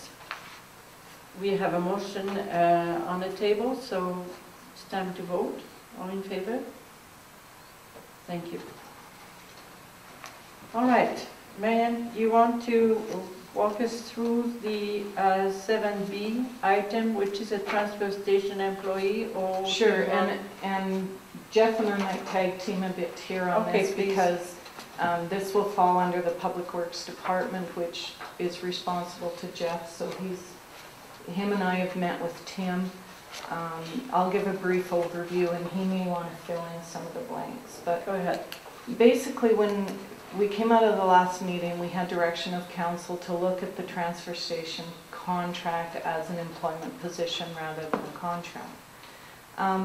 We looked at a number of options there, and currently the transfer station hours are about 34 hours a week, which means we're pretty close to a full-time employee by the time we pay additional lunch hour and that type of thing, and half hour before to open and clean up and that kind of stuff. So we're pretty close there. It doesn't leave us a lot of time to use that position for any additional enhancement of, like we talked about, best practices for garbage collection and recycling and waste management. So we looked at a number of options. We could hire a full-time position, advertise a full-time position. Our recommendation with that, though, is that we look at reducing the hours at the transfer station to a Tuesday, Thursday, Saturday. in meeting with Rita and discussions with her, Friday is the slowest day. If we were going to reduce hours, she suggested that would be the day that would be reasonable. I believe that we don't really change a lot of service to the community if we've still got it open for the 3 days. If you look at the other transfer stations in the Waste Authority, we are the only one that's open 4 days a week.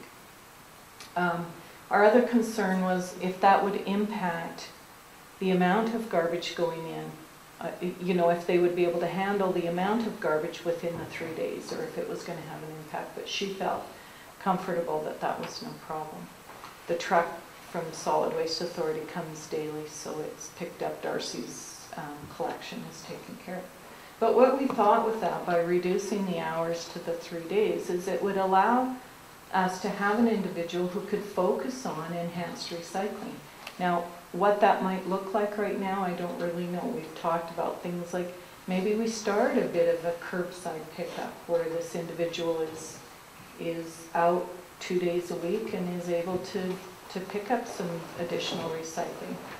We've met with the Handicap Association people, and they're comfortable that if we try to ramp that up a bit, that they could handle the material. It's just the collection of it that's a problem for them. But, you know, kind of tasking this person with the other 2 days a week, we want some enhanced recycling in the community, so what could we do with that? The other option, though, is to look at a permanent part-time employee. So if we went to the 3 days a week, you know, perhaps that would reduce our costs, would still provide the service there at the transfer station, but again, doesn't allow us opportunity for use of this person in other ways. The one concern we do have is hiring a full-time person without providing them additional duties, because, you know, as great as our public works guys are, in the winter months, it's snow removal and some maintenance and that, and Tim's been very clear that, you know, it's not his intent to, he doesn't want to have another guy that he's got to find something for him to do. So I think that if we're going to look at the full-time, that we need to look at additional duties there that are directly related to garbage and recycling. So that's kind of where we're at, and we'd like some direction so that we can move forward with the job posting. All right. Let's see if I understand this, but I'll put this in the form of a question. If we went to a 3-day-a-week transfer schedule, do we have any idea what the potential is for enhanced recycling, all of which would flow to that person who's the part-time operator? Would that be correct? So do we have an idea? And I realize that it's a moving target because sometimes recyclables don't have any market value, i.e. all of the plastic that's been stored up there. Yeah, no, the intent isn't that this person would be over recycling. They would just be able to assist the Handicap Association to enhance recycling for the community. So we wouldn't then be responsible for the recycled goods. That would still fall to the Handicap Association. We would just look at ways that we could enhance that program. Lloyd has met with Darcy. They're doing a review of the garbage bylaw.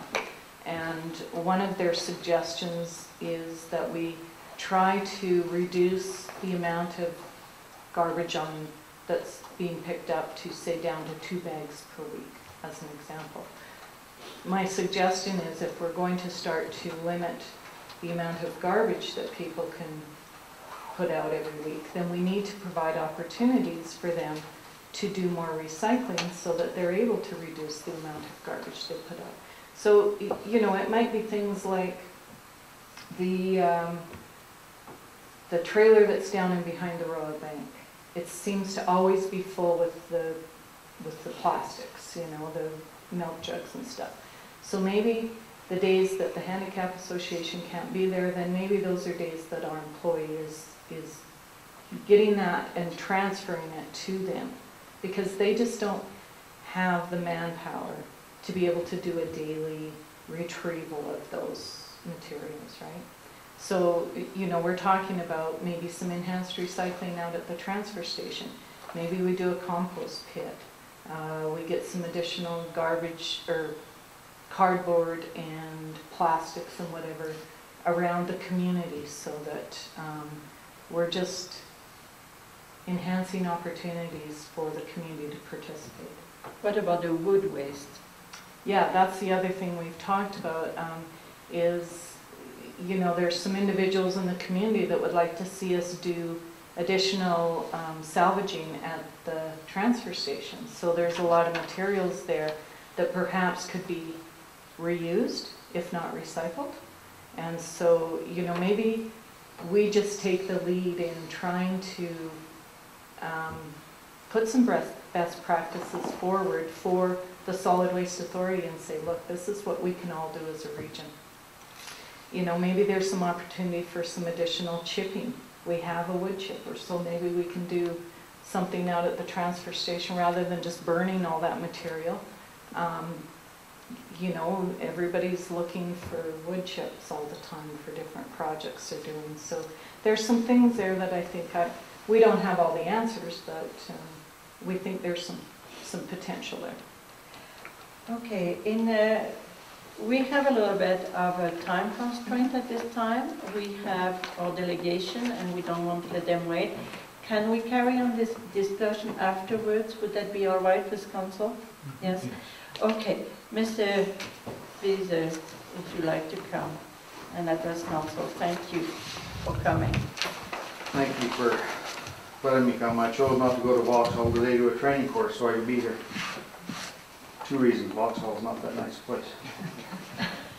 And I'd much rather be here.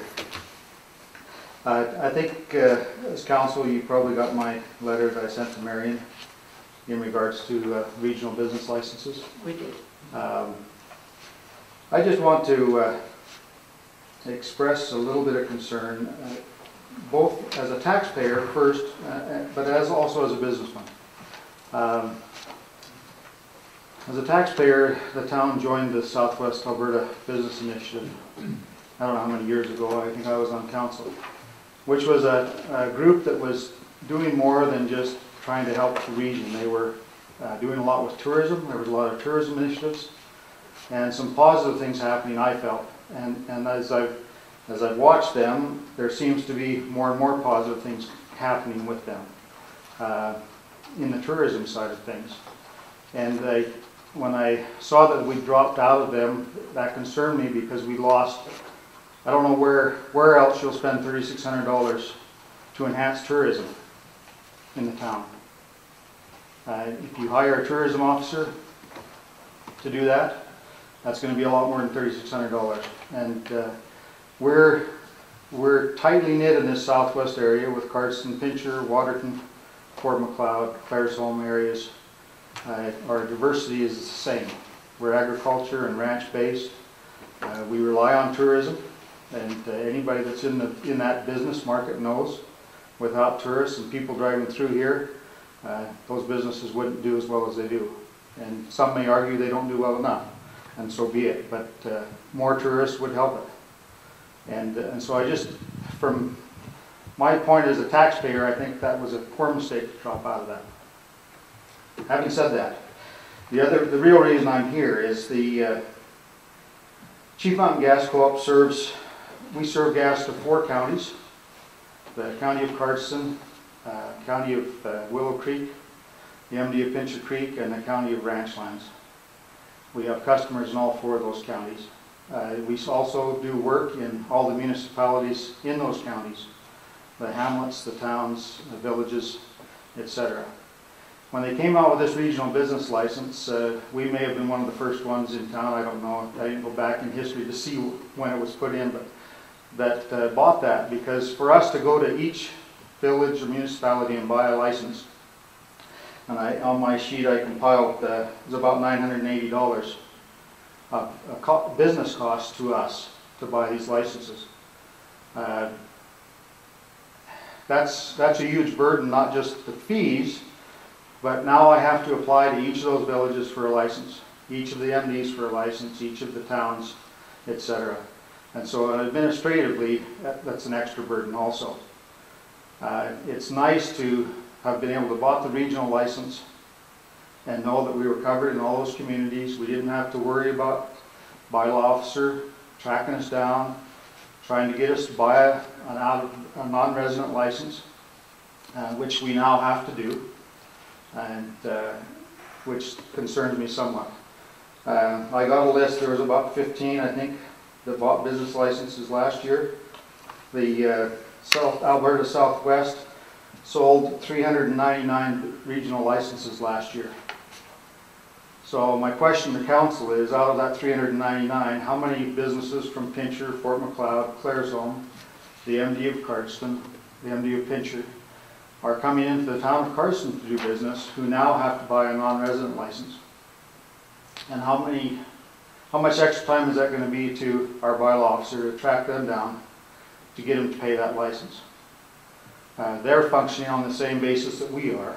They bought a regional license, they feel they're covered in all those communities.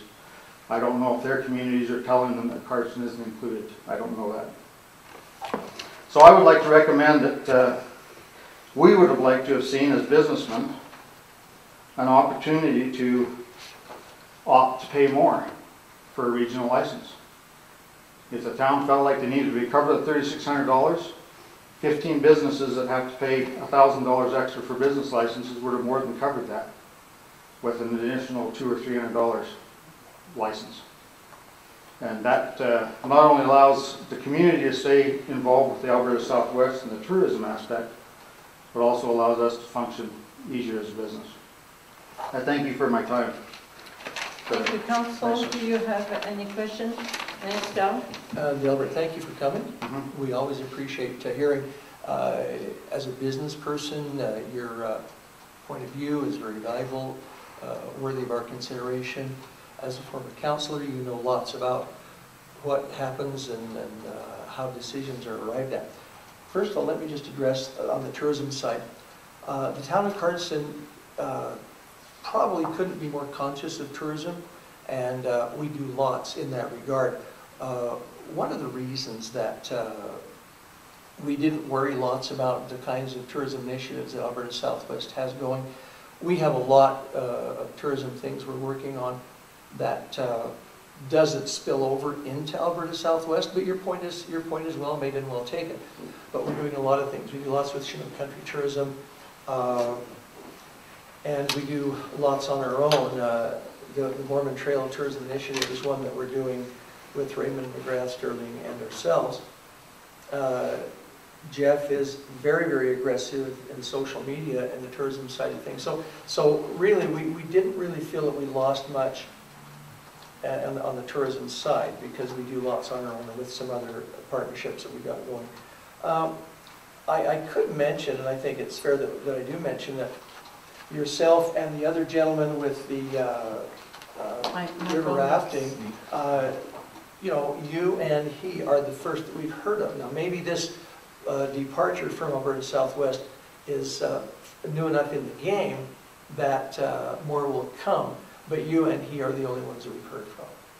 Well, your town invoice was just highlighted. Please note, we're not part of this, and there's no more regional license. So okay. Some of the businesses might not even pay their license or even open their invoice. So I agree with Mayor Schow there. You know, Alberta Southwest, really the only good thing they had that, and you're right, is the business licenses. And right now, I believe we're working with other communities to try and regain that regional business license. You know, with the county, with Raymond McGrath. You know, who knows, Waterton, type of thing. But we thought that was the only thing of value that Alberta Southwest offered us. So for the cost that we were putting out, we didn't think it was worth it. And as you know, you have to be responsible with taxpayer dollars. But yes, absolutely, the regional license, that was a big thing, and that was a good thing. But we are working on it right now to try and negotiate with other communities that we can bring that back as well, type of things. So. Thank you, Councillor Smith. Also, Delbert, I would add that I lost my train of thought. Could, Go ahead. could you maybe give me a chance to add administration? Have you contacted those 15 businesses? Yeah, I'll have Jeff speak to that because we've contacted him and he was involved. If I might speak as well as I can with my cold here, but we didn't get everybody. There was a couple that we just weren't able to get a hold of for a long time now. There were a couple of businesses like Mr. Beezer's who do a lot of work extensively in the West. We had 3 businesses that say they do a lot of work in that Alberta Southwest area. What we found though, and it's what we suspected, and the council may recall some of this conversation, it is what we suspected early on, that the predominant amount of the folks with the regional license did a lot of work going east.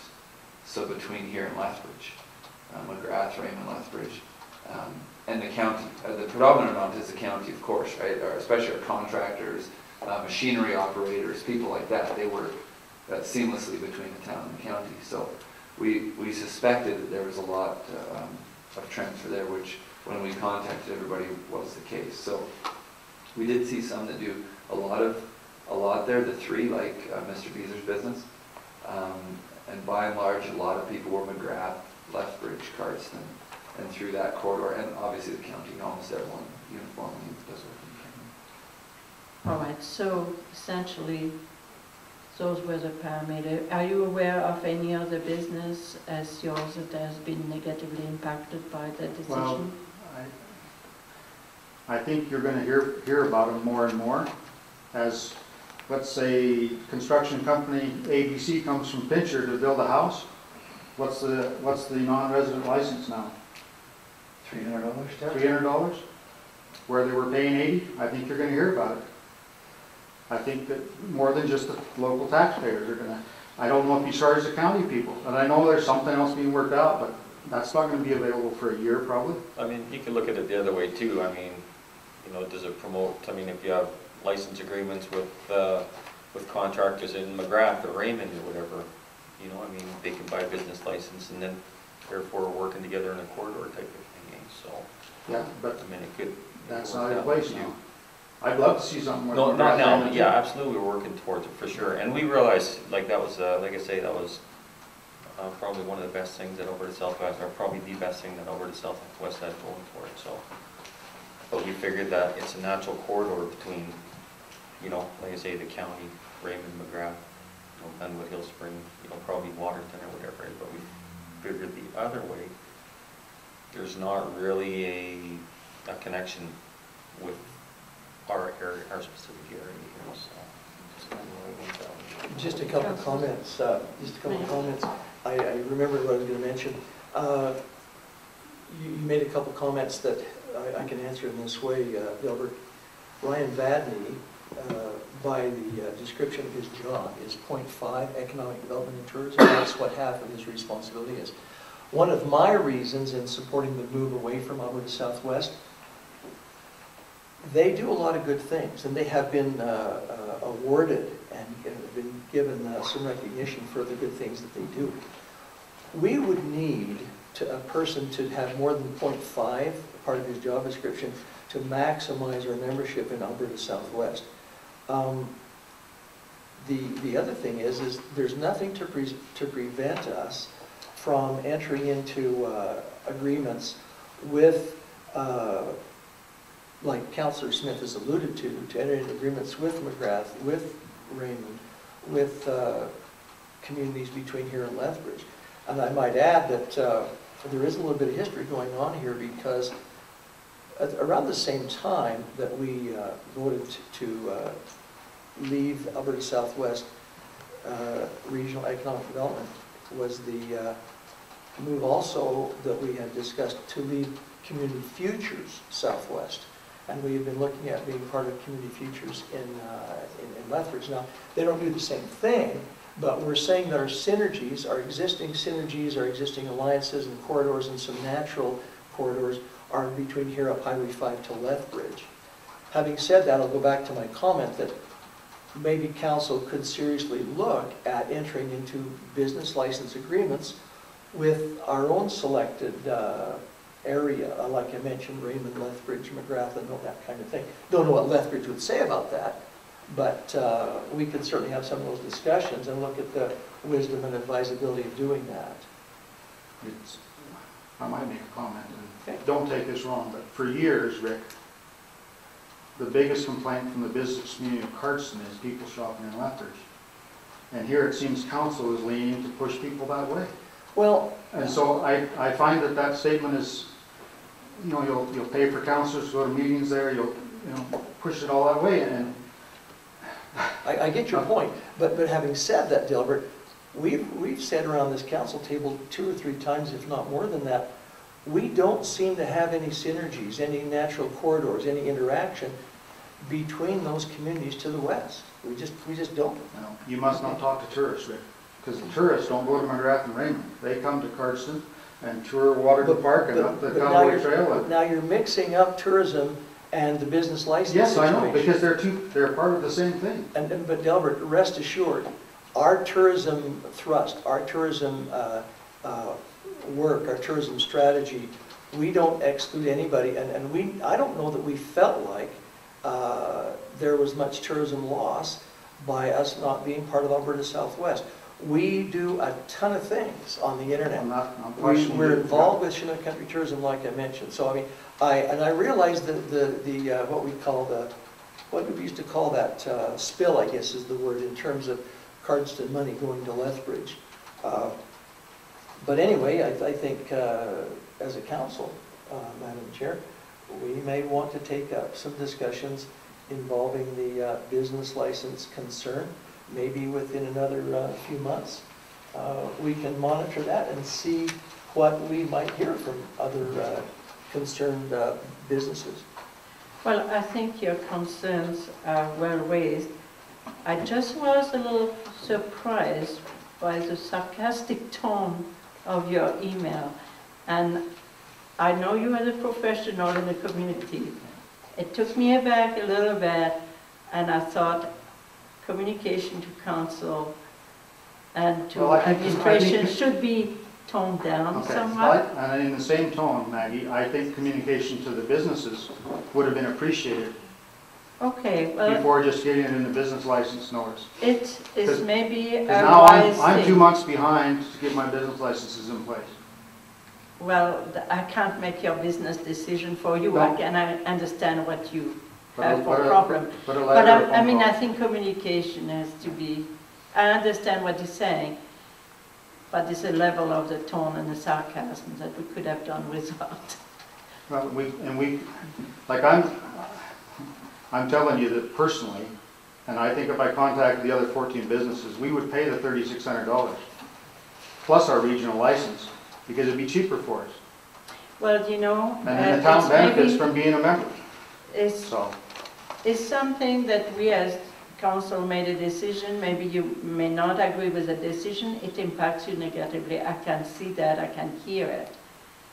So there is place for us to review how we can help businesses around, but there is also a point where we have to decide, does a community subsidize? You're talking about paying for it. That's a different story. But it never was part of the equation as to carry on subsidizing people forever. But without that being said, the money that we are not paying to the Alberta Southwest has been leveraged to bring us much more money with matching grants, and we were able to do a lot more with our dollars. So when you say we dropped it and not doing anything on a business, it's not exactly right. Maybe you don't know about all the leverage we were able to do with that $3,600, but we did. Now, that you have been impacted negatively, I don't deny that. I'm a newcomer to Cardston. Haven't been here quite 8 years. But I found that Cardston is what I call in a northern part of the province. It's a long ways from anywhere. So nearly an hour to Lethbridge, not quite, and and a little over an hour to Cut Bank, 2.25 hours to Calgary.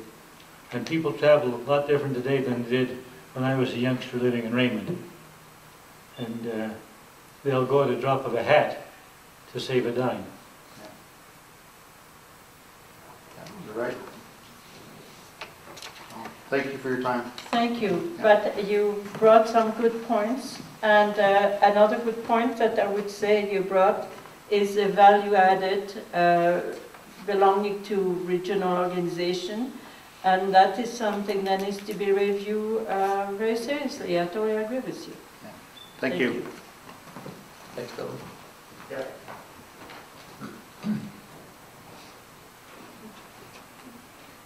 All right. Back to the transfer station. We should go back to the transfer station and be able to finish this. You have to bring him back up. We get locked out of the office. I Madam was Chair, smart enough to bring my key tonight. Okay. with what we've heard thus far, and I'm sure there's more discussion needed rather than jump sort of knee-jerk fashion into Mhm. this situation, I kind of like the sound of the permanent part-time. It's got some costing advantages. It takes care of the transfer station responsibilities. If at some point it took on more value added on that end of things, there's nothing to say that we couldn't change that a year down the road to a permanent full-time. But right now, the part-time appeals to me. Okay, that's one comment. My vision was a little bit more global, maybe because I'm part of the waste management committee. And I really feel that if we can do better in our recycling, there would be some value there too for our community, because that's the way of the future. Can't carry on dropping everything into a landfill. But I'm not, Madam Chair, if I could follow, I'm not sure that I understand, and I have to confess, I guess I don't understand. Because if we have the permanent part-time situation of about 3 days a week, 24 hours a week, there's lots of opportunity, there's lots of encouragement there for that individual to do whatever else he or she wants to do on the recycling side of things. I certainly would include that as a worthwhile endeavor. But I guess what I didn't understand, and I didn't ask my question in a very clear way, is there good incentive on helping out the handicapped? Does that come back and put some dollars in the hands of that person doing that, or are we going to try to fund the full-time position and say, okay, you have 2 other days to do this recycling, and it's on our payroll? That was my concern. I'm still unclear as to how the recycling is going to happen, the composting, the chipping, and all those kinds of things, without us paying for the person. That's Which what I'm was not part clear. of the full-time Yeah. position. Yeah. That would be the intent, just to clarify that, yes, it would be our responsibility to pay for the full-time position. Where we would see an advantage is a reduction in our tonnage going to the landfill, and recycling, the increased recycling that the Handicapped Association could do on our behalf. We get a rebate from the Solid Waste Authority for that, so the more recycling we do, the larger that rebate is. So there's some financial benefit to us to increase the recycling, but I think long-term, it's more the social benefit and the environmental benefit that we would be best accustomed to handle. Yeah. I'm okay with it, but that clarifies for me in my mind.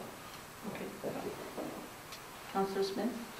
Yeah, I think maybe at the start, maybe we could start with a permanent part-time position or whatever, maybe with the knowledge that the hired applicant there, that there could be further hours, you know, once a program like this maybe kicks in, or when we can justify the additional days that we need him to work or whatever. So maybe start as a permanent part-time. Yeah, with the permanent part-time, we could do enhanced recycling at the transfer station, but we couldn't use that person outside No. of the transfer station, because they have to be there to man it for those hours, right? Even if it's only open Tuesday, Thursday, Saturday? Well, because their permanent part-time would be that they only 3 work days. Tuesday, Thursday, I Saturday. would work 3 But I mean, days, 24 Can you hours. change their job description Well, somewhere they- down the line? The or- problem is they have to be on site for those 3 days. I'm saying Yeah, if but what it's about the other permanent thing? What about- part-time, we could have enhanced recycling at the transfer station.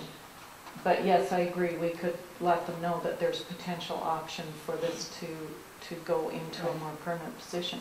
The thing I think you have to be cautious with is I think the individuals that may be interested in a permanent part-time position may not be the same individuals interested in a full-time position. So if I'm a new retiree, for instance, I might not be opposed to working 3 days a week, but I don't want to work 5 days a week. So I think you're drawing from a different pool of applicants if it's a permanent part-time or a full-time position. Councillor Dahl? Is our standard hours for outside workers 40 hours a week? Yes, So this person would, if we were full-time, they would take Sunday and Monday off because they work Saturday, correct. which makes sense. Yeah, correct. Okay, councillors. Yeah, my first thoughts as I study this, and I've been on the solid waste authority, so I'm a little familiar with how they work and how the transfer station works. My feeling is that if we really want to have best practices, that there certainly is enough that could be done, you know, for a full-time person. However, as Mayor Schow suggested, you know, permanent part-time, my mind flipped to say, well, if we don't have the job description fully, you know, implemented yet, if we're still then I think that would definitely, as Councillor Smith mentioned also, would be a good starting point to get a person out there, and then as we develop a job description and figure out, you know, the best practices that we can use, I think we certainly should move towards a full-time position in that area. So what you're suggesting, if I understand what you're trying to say, let's start with part-time, full part-time, but open the door for further hours for recycling. No, I've got I'm sorry about Councillor Edmonds? Well, one of the things I look at, I'm surprised that we still have a burning pile and have the authority to operate it. You know, the amount of pollution we create with that burning pile when it's burning is astronomical. And if you look at every fall, there's probably 20% of the garbage bags that are picked up in town are leaves, and they go to the landfill. And, you know, I think it's beneficial to have somebody that's going to really look into this recycling and this composting pile and start using it, because we're putting too much stuff into the landfill that could be recycled. And, you know, for an extra few $1,000s, I think it would be beneficial to have a full-time person and really get this working. Yes, Carl. You know, these are excellent comments, and I agree with all of them. This may sound like splitting hairs. Maybe we start at 32 hours and say, okay, 3 days you man the transfer station, and then a fourth day, nobody can bug you, but you are occupied with the recycling issues, the leaves, the wood pile, and things like that. And you know what? It may very well end up within 6 months coming back onto this table. Okay, we got 40 hours worth of work here. Let's go 40 hours. So now if that I might say 8 hours a week isn't really, I mean, that's one shift, right? So I don't know that, again, we have to think about the pool of candidates. And so if council wants us to focus on enhanced recycling, then my opinion and my recommendation would be that we hire a full-time person, and that's their focus. They man the transfer station for 3 days with enhanced recycling there, and they come up with programs that will enhance the recycling within the community. Okay, Councillor Dahl, first, please. May I make a suggestion? We have spent a lot of time around this table talking about this thing. We've got excellent professional staff in our town administration. Why don't we let our town administration make the decision and drive on?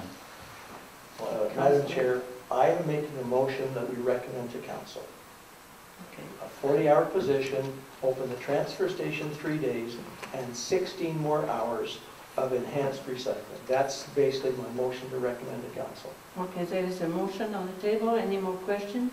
Well, I would agree with the motion because things like Marian said, is if we hire somebody that only wants to work 3 days a week, then we're going to have to say, well, we're going to have to terminate you because we now want you to work 5 days a week, and we're going to lose some continuity in there. All right. As long as, I mean, as long as they're actually, you know, working on the program, and like, you know, Marian says, hopefully they're not coming into Tim's office asking for work to do and things like that, because that's probably the last thing he wants on his plate. So I mean, if there's legitimate, if he's going to be busy for those extra hours, then yeah, I have no problem with it. But I mean, if just going to sit there and twiddle a pencil, then. Well, I think if it was in the job description, then he would know exactly what he has to do on those other 16 hours. I mean, Yes, if we're looking for best practice, that's what has to be on that resume Yeah, we or would- whatever. We would clarify that in the job description, and so that would be they would be tasked with that on a daily basis. All right. So any more questions? We ready to take a vote? Okay, all in favor? Thank you. All right, we need now, are you addressing the levy irrigation? Yes. Marian, thank you. This is a complex bit of information, but Marian is going to clarify all that in no matter Sure, of time. you bet. I'm going to make mud out of it.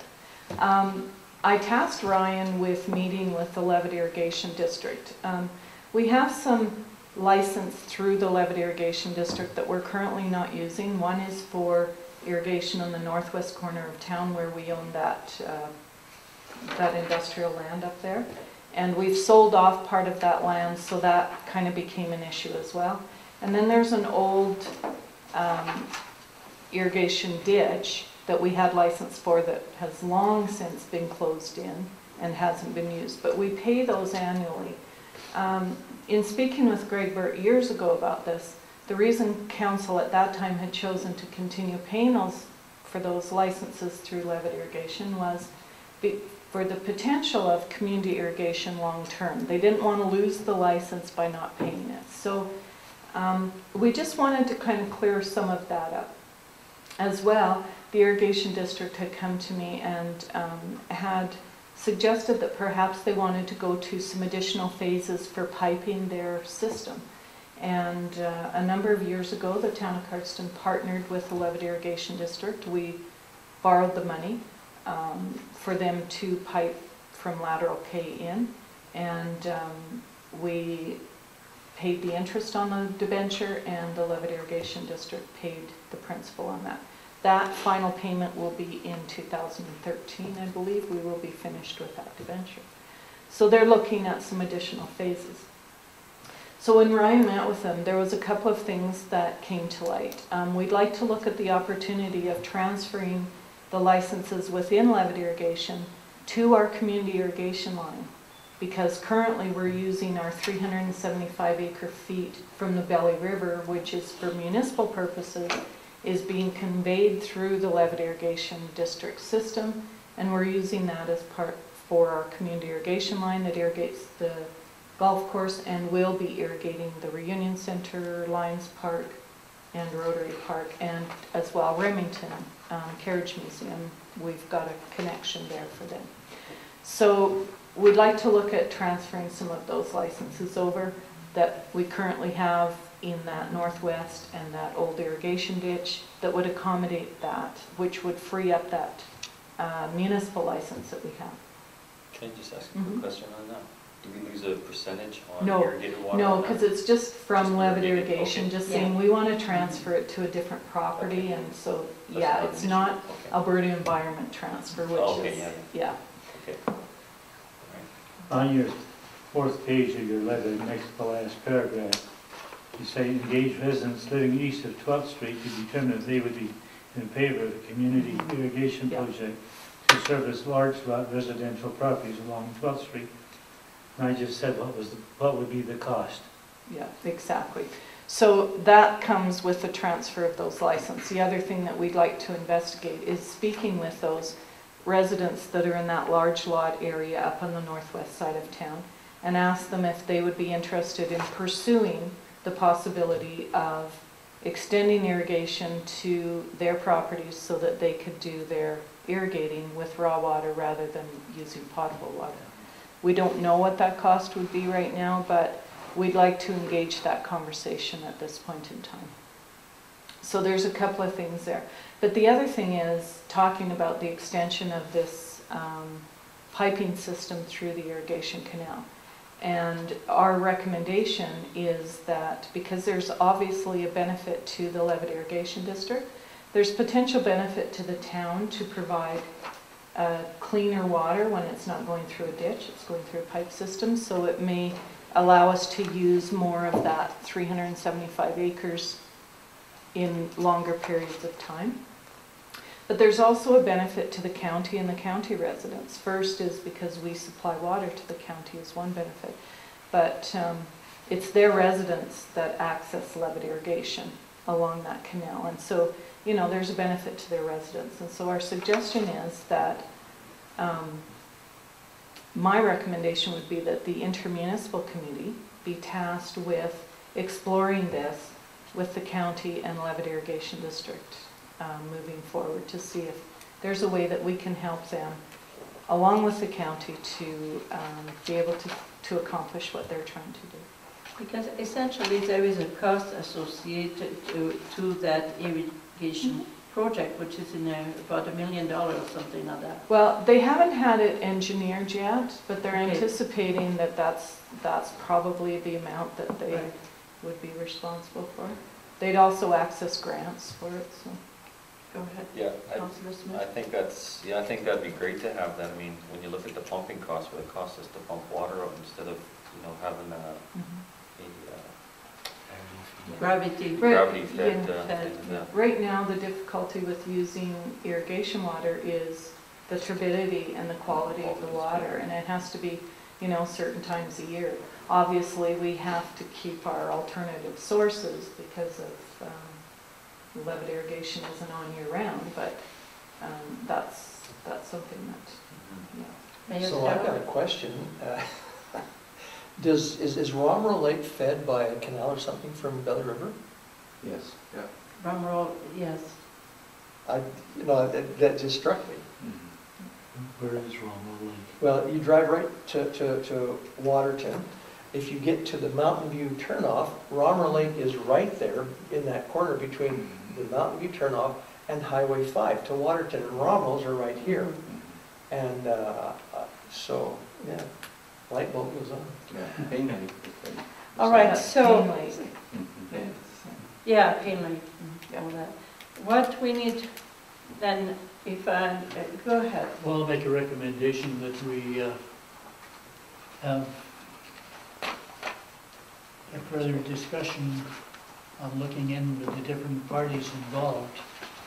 So to refer this project to the intermunicipal Right. committee? All right. With the Cardston County and with the Levitt Levitt irrigation. Irrigation District. All right. And just for the record, Madam Chair, we have, and I think this would fit on that agenda, would it not, Marian? On the 27th of this month, the intermunicipal committee will meet ostensibly to talk about the IMDP, the plan. Okay, Okay. so that's good. But this water issue from the LID could be put on that agenda, could it not, Marian? Okay. Okay. Well, I think too, I mean, I would base this whole process on whether the water quality would be good enough To be treated sufficiently. Yeah, if it's not, then there's no point. Yeah. Carlson. Yeah, the water has to be of decent quality to Absolutely. be able to use If it. we're watering Yeah. If it's lawns and stuff like that, can't we use ditch water? We don't. We just want to make sure that we can use this. Well, essentially you want to make sure that you get some kind of added value, which is being able to access it for drinking. Right. Yeah, for this purpose, it would be Yes. for municipal purposes, so we would want to make sure that the water quality was. Other than Yes. that, I mean, the irrigation water we have right now is sufficient, so. Yes, My right. guess is, Madam Chair, the county will eat this up. Well, really think I that, think the county would appreciate us working with them on that Yeah, I one, think because the terms will have to be kind of reviewed, but I think they will benefit from that, and we will benefit from it. We pay 80% of the cost. Yes. All right, so we have a motion on the table, so let's go to a vote. All in favor? Thank you. good job. All right, the last one Jeff was going to address, this little item is a Southern Alberta Regional Business License. It's an item that's come from the Economic Development and Tourism Committee. You had the paper in the terms of reference in your packet, and maybe Jeff can help us to understand them. I would be happy to. Thank you. Give me just a moment. Trying to do two things at once here.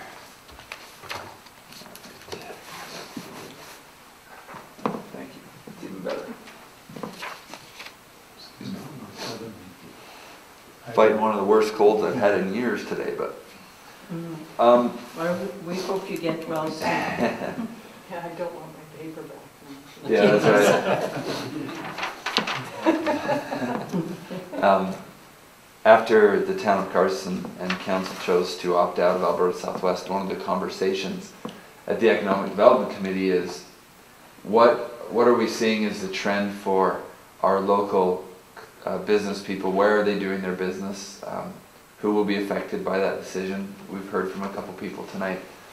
And in our contact with these businesses, we did find that the predominant amount of these people, one, there was a transfer between the town and county, like I mentioned earlier. That's the biggest transfer of people doing business.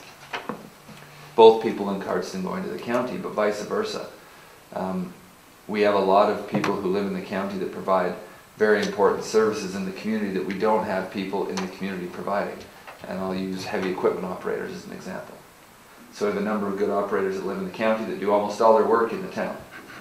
So we were talking about this transfer of labor and this transfer and this whole business license issue, and how what we can do to try and mitigate impact of the regional business license piece. So what you see in your package on 7D is essentially just a terms of reference for what could we put in place between the town and the county specifically. And I want to be very clear that right now this is not considering Glenwood and Hillspring or McGrath. It's not including all the municipalities within the county at this point in time. It's not to say it couldn't, but this terms of reference isn't. It's simply for the county and the town. And what could we put together that might be an amicable agreement between the two municipalities that we would honor each other's business licenses? Because one of the unique things, frankly, about our county is they have a business license.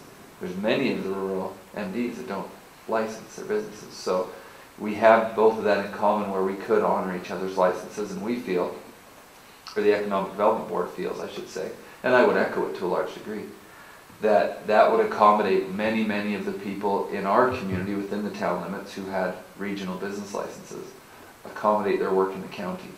And it would also make sure that those that are in the county that do the predominant amount of their work in the town had ease of access to provide that service. So obviously there's pros and cons to this. There's a number of small details that we're going to need to work through. For example, a county license is far cheaper than a town license. And so there could be an argument that there's not equity there, that the county resident is getting a far greater benefit than the town resident, because we don't have parity in our rates. Sure, it's a valid argument. I don't know how much it really plays into the overall business of any of those people, but it's valid.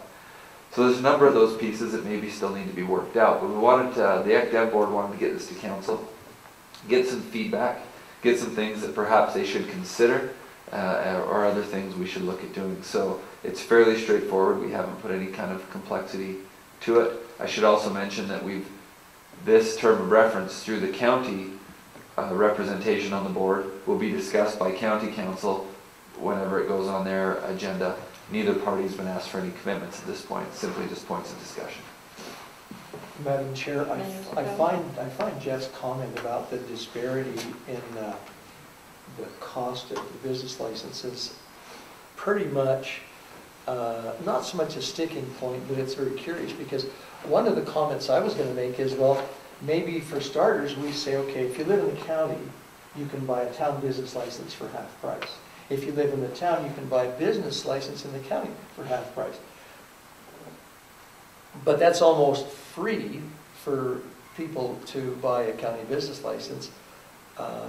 So I mean, it's probably splitting hairs to try to say, well, we won't go totally free and we'll just recognize each other's, because there needs to be a little bit more parity there.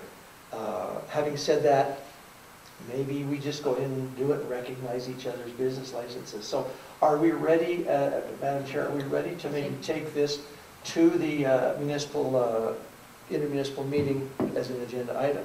Are we ready to do that? But we do need to know our position before we go with I that. think it might need to go to the county first. If I could just illustrate maybe, and I hope I have these numbers right, so jump in here if you think I don't. But let's take, for example, if I am a in-town resident, I purchase a $60 business license because I live in town and I do business here.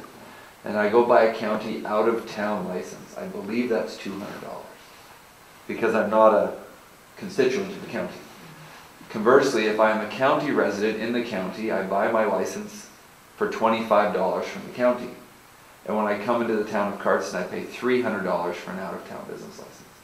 So it's not huge dollars in the scope of the annual business revenues and expenses, but I just wanted to give a bit of an illustration of the parity. Essentially what we would be saying is for $25, that county resident can do business in both the town and the county.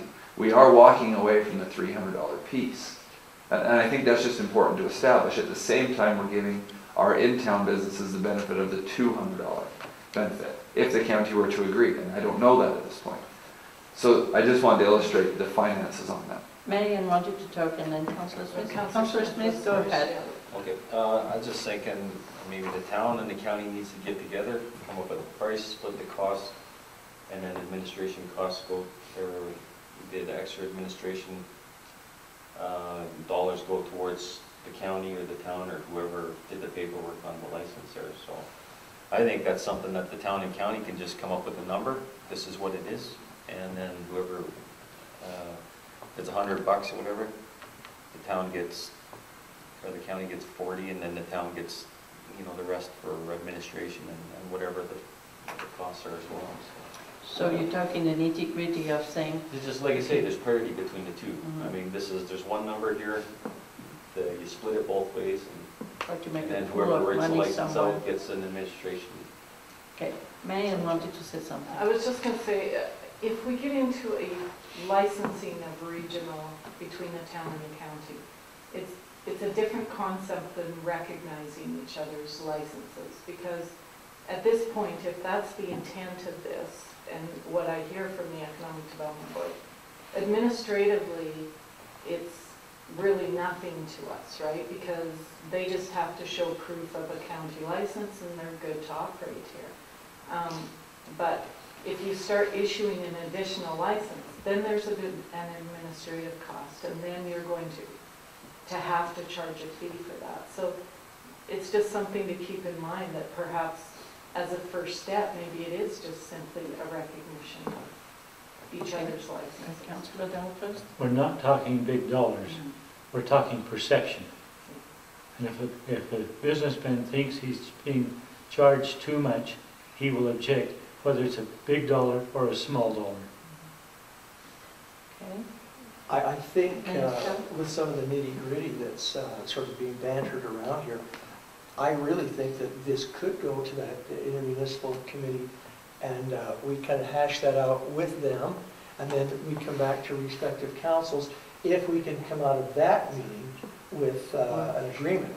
And then we would have to come back to respective councils to approve it. So I think that we could possibly go to that agenda on the 27th and have the next level of discussions to see if we can arrive at something. Because as Marian says, if we recognize their business license, there's no paperwork involved, there's no administrative cost Exactly involved, right. and reciprocal. If they recognize ours, there's no paperwork involved. And so, because let's face it, the less paperwork that we resort to, the better off we are, I think. All right, is that enough of a direction for administration? So we Yeah, could get go back that to way? that. We leave it as a recommendation. Madam Chair, if I might, Jeff? I'm going to throw this out and then sit down, so I'll open up a can of worms and then sit down. This is all good and well to go to the intermunicipal committee if council isn't going to entertain Mr. Beezer's comments and re-looking at the regional piece. So if there's any debate about re-entertaining belonging to the regional business license program, this is mute for all intents and purposes. Or to Alberta Southwest, Okay. then this is mute. Yeah. So I will throw that out there and then go remember everything we said in the minutes and type it If up. I remember right, when we had the option to stay with Southwest or to leave Southwest, we also had a presentation from Alberta Southwest at this council, and we listened to their presentation. It did not change our perspective, nor our point of view. We felt that the money that was leveraged through the economic development and tourism officer, which is Jeff, was really bringing great return to our town. So we in fact did not let the tourism go. In fact, we enhanced it greatly. I agree. Yeah, and I'm not talking about tourism, but at the time that the mayor of Fort McLeod came down and made the presentation on Southwest, Yeah. I specifically asked the question about the regional business license, right, because I could see that that's a material item for many people.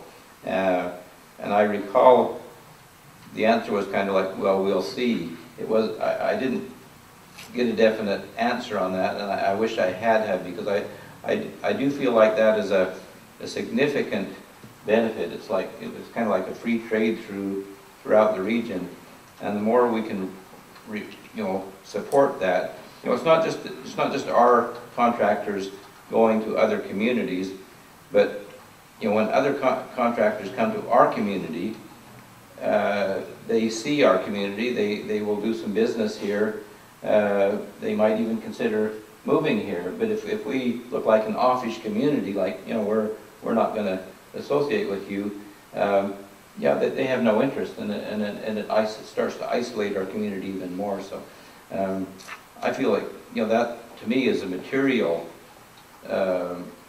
reason, I guess, to belong to that organization, if that alone. But if we don't want to go there, I still feel like we should find some way to at least make amends. Maybe say that we will, anybody in Southwest, since we left Southwest, we'll still let them buy a local, a business license here as though they were local. I mean, I'm just throwing that out, but I think we need to do something. Okay. Question of Marian. Every Tom, Dick, and Harry that's been in town doing roofs, have they all come to you, those from out of town, and bought a license to work here? Our peace officer was striking them down quite well. Yeah, when the original storm hit right after, then Lloyd spent a number of days just observing and making sure that people had licenses. But the majority of people will come in. It's just an occasional one that tries to sneak in without paying. Councillor Smith? I agree with Councillor Creed there. I think this isn't something that should be just between the town and the county. I think we need to work towards getting all the surrounding communities, whether it's Fort McLeod, Pincher Creek. I mean, we don't need, whatever, Manton or whatever on our license. We just need the adjoining ones, and on the way up the left, so Fort McLeod, maybe McGrath, just within 60 kilometers of us or whatever. I mean, those are the people that we want to get in here. We don't need, like, say, Manton or Calgary or wherever. We just want, whatever's within our, a good driving distance there. But we don't want to be, we want to be inclusive of all the communities. So I think that's priority that we should actually be working on that. Like Delbert says, it hasn't happened or whatever, and I think that should be something that needs to happen quickly. So. Mayor Schow? Let's take Delbert up on his word. Did you hear what he said? So you contribute something. Well, let's. Yeah. No. He said. He said we'll pay the fee. Pay the fee. But my only concern was that that Delbert there is speaking for the 15 business people. We need to make sure that those 15 people would be interested in doing so. And before we do so, we have to ask ourselves a question: what is the value added for us of belonging to a regional economic development association? And it is true of South Grow, it is true of Southwest. And I think that's a little bit of the discussion we need to have. And South Grow is at a point where they're asking themselves that question for the municipalities down the thing. Is there enough added value? And if not, what has to be done, right? So added value is important because it's taxpayer money that you're playing with, right? But further to my question, my comment, if Delbert's prepared to do the legwork, to rally the people who have to fork out for these other business licenses, if he can get $3,000 or whatever it is from, so that's going to be, that's actually more money than, well, what do you do?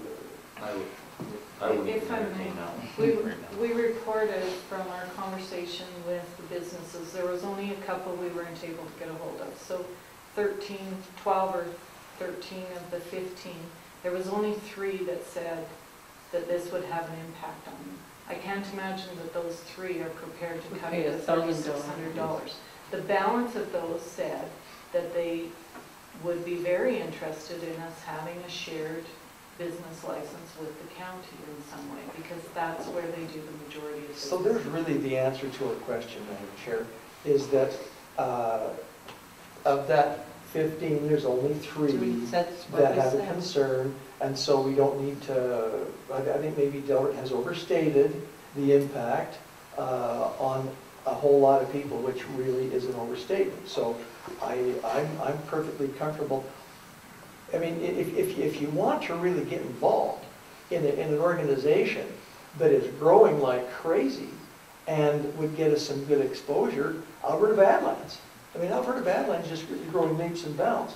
Now, having said that, maybe it's time that we have Alberta Badlands come and give us a presentation. But anyway, I think I'm all in favor of the county-town business license agreement. That's where I am. So I was just wondering the time, sorry, so because we only have 3 hours and then we have to have the motion to extend. So we should be okay. We should. I think we should wrap that up within a half an hour. Okay. So what exactly do we want coming out of here? Do we want the town to pursue looking at it? Do we want to recommend the town to bring that to the intermunicipal or to bring it to the county? So we need a motion of some sort. Well, I think we've got direction to go to the intermunicipal meeting on the 27th. So we want it as a form of motion and vote on it? I guess we better put it in the form of motion, and I will make that motion. All right, fine. So any other discussions? So can we vote on that? All in favor? Thank you.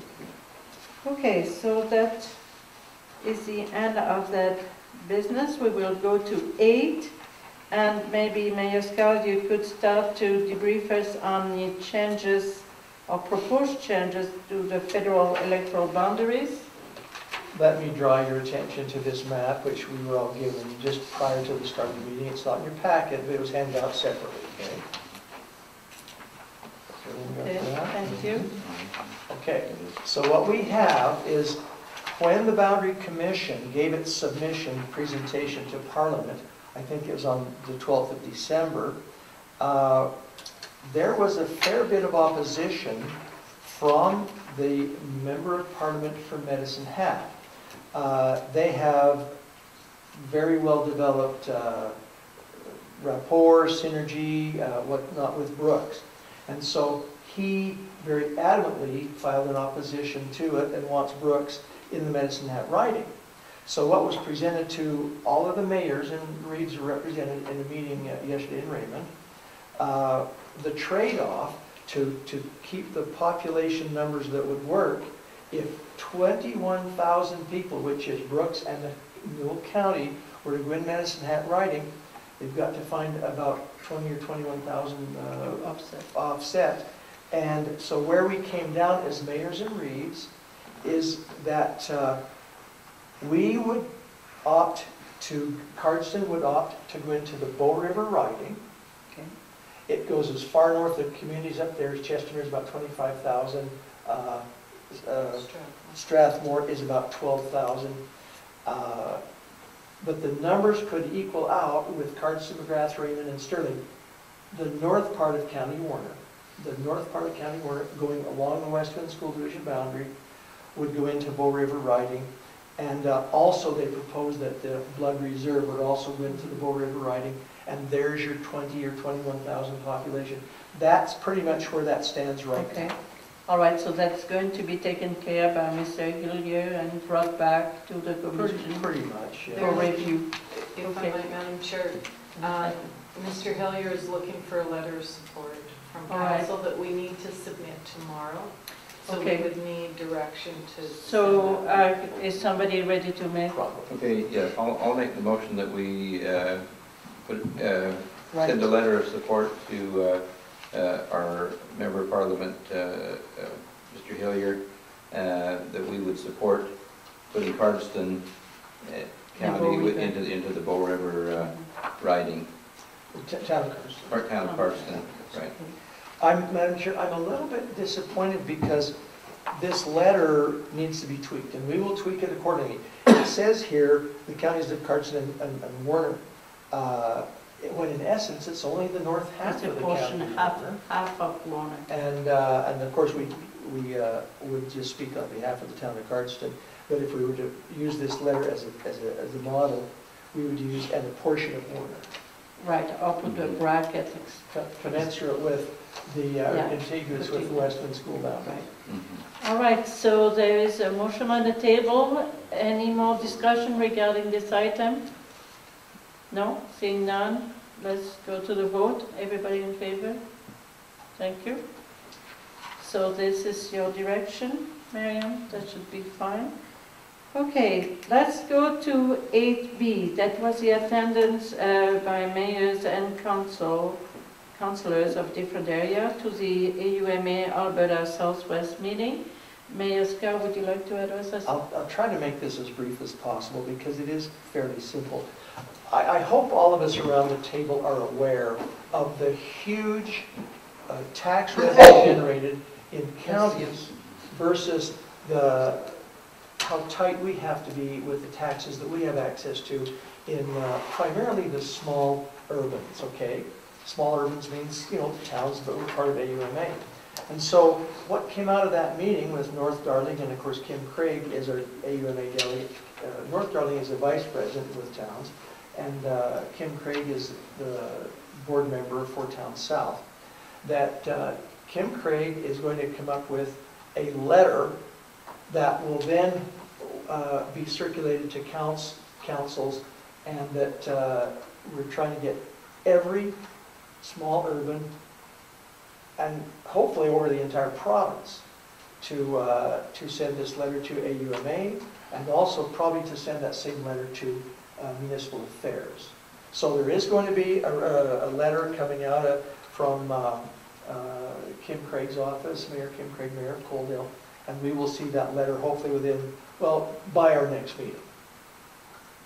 That we may have to, Marian, could you maybe contact his CAO and see if you can get a first draft as soon as there's a first draft pending, because to expedite this process, we may want to tweak that letter a little bit rather than have to kick it around.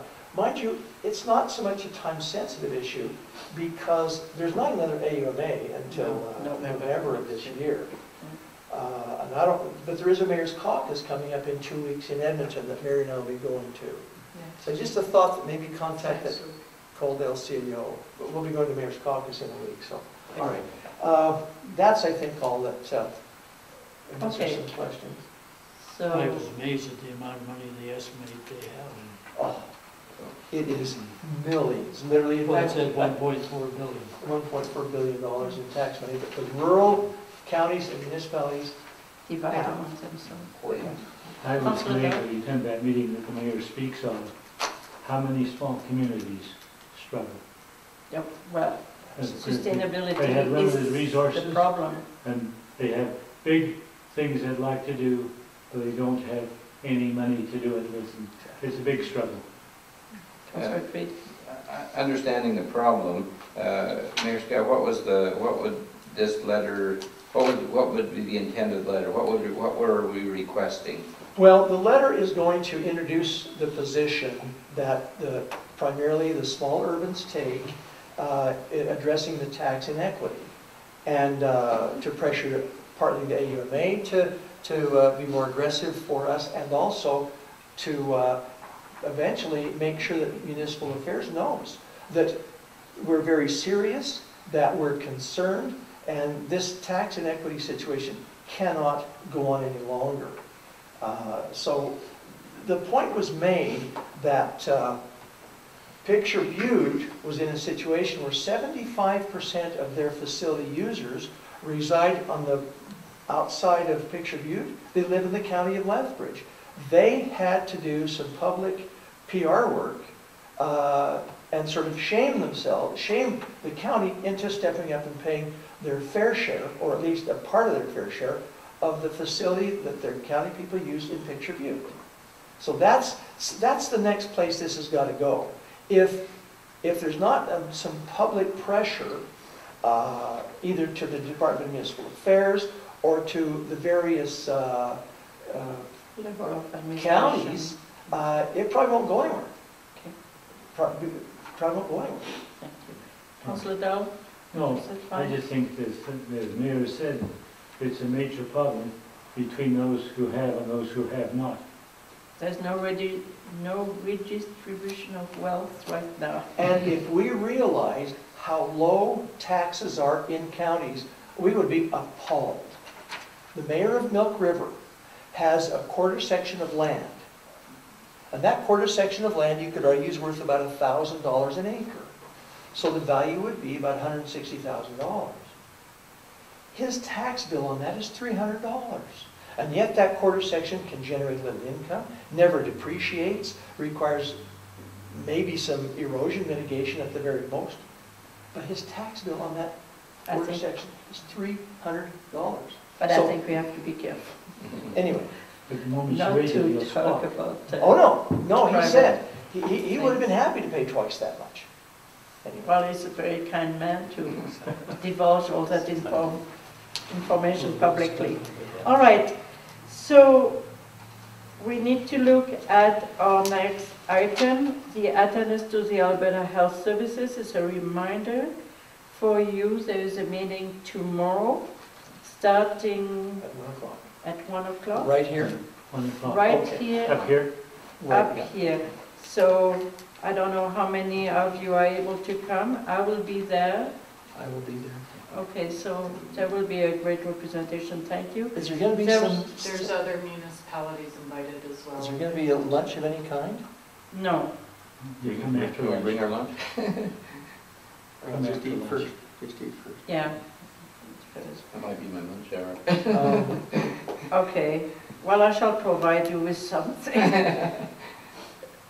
If that's what it takes to have you here. They're going to discuss the future of our hospital. As you know, there are 4 hospitals that are on the radar for future construction or upgrade. 3 are funded, 1 is not funded. That is ours. So we need to really try to give a good push and a good show. My understanding of the agenda for tomorrow's meeting, are we going to have some facility discussions, or is it just going to be gaps in delivery that they're concerned about? I think it's a little of both. Okay, all right. Yes. Okay. Okay. Well, according to what I was given from information anyways. KAD, the annual retreat, this Friday. So it starts at 3 o'clock. 3:30? 3:30, up here. Yes. And we will go the first day right up to 6 o'clock. Is that Yeah. what it is? Yeah, And then done we by have, 6, so you can pick up your partner, or your partner can pick up you. for and the you will go to the dinner. fireman ball and kind of Yeah. do a early Valentine And present. then 8:30 Saturday morning, and I'm anticipating we'll be done after lunch, right after lunch. Have you Okay. put a time on that, Marian? 1 o'clock? 1 o'clock, 12:30. Okay, so no lunch, we'll do No, lunch lunch, after. lunch will be provided. Okay, thank you. Breakfast, a small continental breakfast with fruit and stuff, so don't eat Okay. breakfast before you come. Thank you. Okay, so that's the end of that Oh, part of... and your binders are in your slots downstairs, so Yes. you can pick them up today. Sorry. Looked like so. Yeah, I saw a couple of them. Okay. So we need to go to correspondence. The first and second item of correspondence deal with the new bylaws that we have regarding the license increase for cats and dogs. Those two letters are a little bit of a complaint for the increase of the license fees. There also is a little bit of a need for people to understand that license fees do not really try to penalize anyone. They are there to support a program that we have in our community to keep our cat and dog population in check. It pays for various things, administration fees to manage the program, the cost of licenses that we have to issue, the pond fees, the vet fees, the food and shelter, the cost to operate the program is still at a deficit at this point, so we're still not recovering our full cost. The weekend cost and Lloyd's time cost to administer that truck is fuel. So there are problems there that we need to deal with in our town, and you will soon get a statistic spreadsheet, and I was absolutely amazed to realize there is over 240 cats that were picked up within the past 3-4 years, about 500 dogs. I mean, that's huge. We're dealing with a large problem in our town. Mayor Schow? Well, I was just going to say, to expedite this as an agenda item, maybe what we do as we send a letter over the mayor's signature to at least these people here, Yes. because when they write, they deserve an answer. I think totally that's agree. pretty much We our had policy. agreed. And we But there's- explain some of the particulars of the problem and the cost of operating the program. Now, if you need a motion to send that to council to... I think it's a direction to administration then- that's sufficient. I don't think we need to deal with this again at council if it's simply No. just I'll make sending that a motion, Mayor. I think it's a So direction just to direction is council. fine, Just but direction is I fine. don't see any need for any further discussion if we can send a letter with the details of the cost to operate the program. Right. That's what their license is. It's not a penalty, it's to pay to operate the Yeah, program. I think that's the myth we need to take away. I do think some of their points are well taken. I mean, Yes. we discussed this, I remember, actually almost 2 years ago, that we shouldn't, let's say, penalize, law-abiding people. I mean, the license did go up by, well over 50%. I think it went from $15 to $25. That's over from 1998 when the last increase was given. So we're talking 1998 to 2013 is what, about 15 years? Right. And so 15 years, people have difficulty understanding that it was not incremental. Yeah, well, So it feels like a lot. that would have been better, that it would have been, an incremental. And I'd also just like to point out that increasing fees doesn't always increase your revenue. In other words, might be a lot less people buying licenses, In and that fact, can happen. And they point, so that's pointed out in some of the letters that there's many people that that own dogs that don't buy licenses, and in fact, Councillor Creed Bless. has spoke to our bylaw officer, and that is exactly the opposite that happened this year. More people have bought licenses this year than ever. We actually invoiced dog licenses this year. well, he's been going out and getting. So we are doing much better in terms of revenue. Councillor Edmonds? The license is a lot less than the fine. Yes. End of story for me. And that is exactly the purpose for people starting to register with that program. And really, I asked our peace officer how those fees came to be. He said he looked at many comparable towns than ours, and all our fees are similar or less than all the other towns that were of similar size as ours. Just one other item to point out here, as directed by council, we did notify all dog tag owners Yes. of the increases, and both of these individuals did receive the notice back in October. So I wish that they would have come forward then At that instead of... point. I think they wish they would have too. I want to Well, commend it's- administration, because again, that achieves our goal in this Communicating. domain of transparency and openness and awareness. I think that really is commendable. All right, next item is the Wild Rose official opposition proposition. I mean, I can speak to this. I just wanted council to be aware. It's not something that I would normally bring to council, but because it dealt with the Elections Alberta issue that we dealt with a year or so ago, what I sent to them was what I had provided to Elections Alberta. And my position on that is if that's not sufficient, then I guess they'll have to FOIP us. which is Which a means cost. I will find no further information that I can provide them, but I'll charge them for the hours we spend researching. Exactly. So I had a nice conversation with our MLA on Sunday night.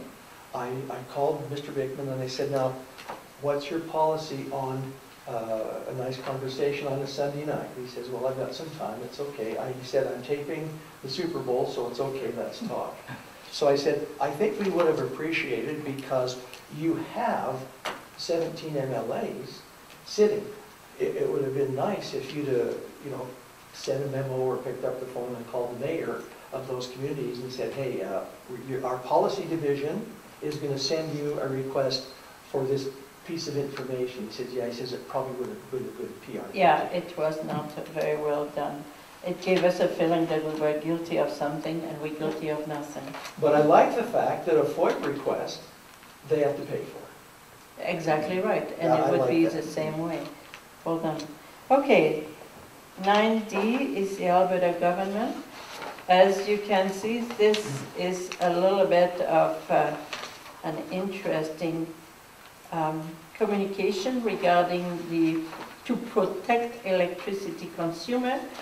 And one hand is meant to protect, and on the other hand is meant to open the door, the floodgates, to increase the transmission fees. And I'm not so sure that will be a winner at the end of the day. I'm not sure. Personally, I don't think so. Not Well- when you're dealing with the Utilities Commission. And the last piece of mail that we got was from Michael Mix, with a very similar concern as to Mr. Beezer's concern was. And I really think that the town needs to write a letter back to Mr. Mix and maybe help him understand what his option might be. His is a tourism, more or less, kind of operation. And I'm sure that if we had ways to prove that he's somewhere in the county doing business, he could probably kind of solve his problem at no additional cost. So maybe that's something that needs to be added. Yeah, Yes. I'm just curious, I don't remember seeing him on our list of 15 people. Was He has a different name. It's a rap. He was on there. Oh, he was one of He's those on the list. on the list of He the 15? is under his So I just position. because I was wondering if he was a town person. He is a I town do not resident. know if we want to revisit Delby's delegation and see what we need to do. There's two items that we haven't had direction on. One is the Delbert Beezer delegation and Yes. the Mark Savard Yes, delegation. the Mark Sabaran.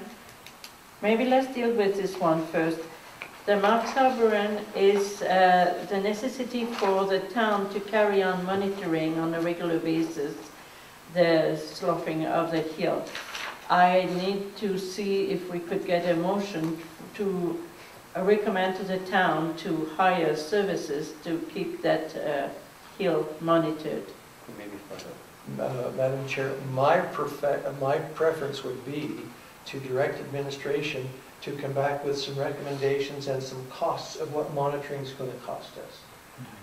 And sort of come back at the next opportunity and with a bit of a follow-up report, envisioning some costs. I don't know that that needs a recommendation if we can direct administration to do that. Still need a recommendation because it's a monetary item, so. Well, Only if we're we just decide going to go gather ahead. more information, then we don't need to take it back to council until we've collected that Okay. information. If you heard Mr. Sabourin say, he said, according to what he's doing in Lethbridge, for the two hills in town would be about $6,000 a year, per year to monitor the sloughing. But I know I So would, so the We can motion try would and be, negotiate a lower fee.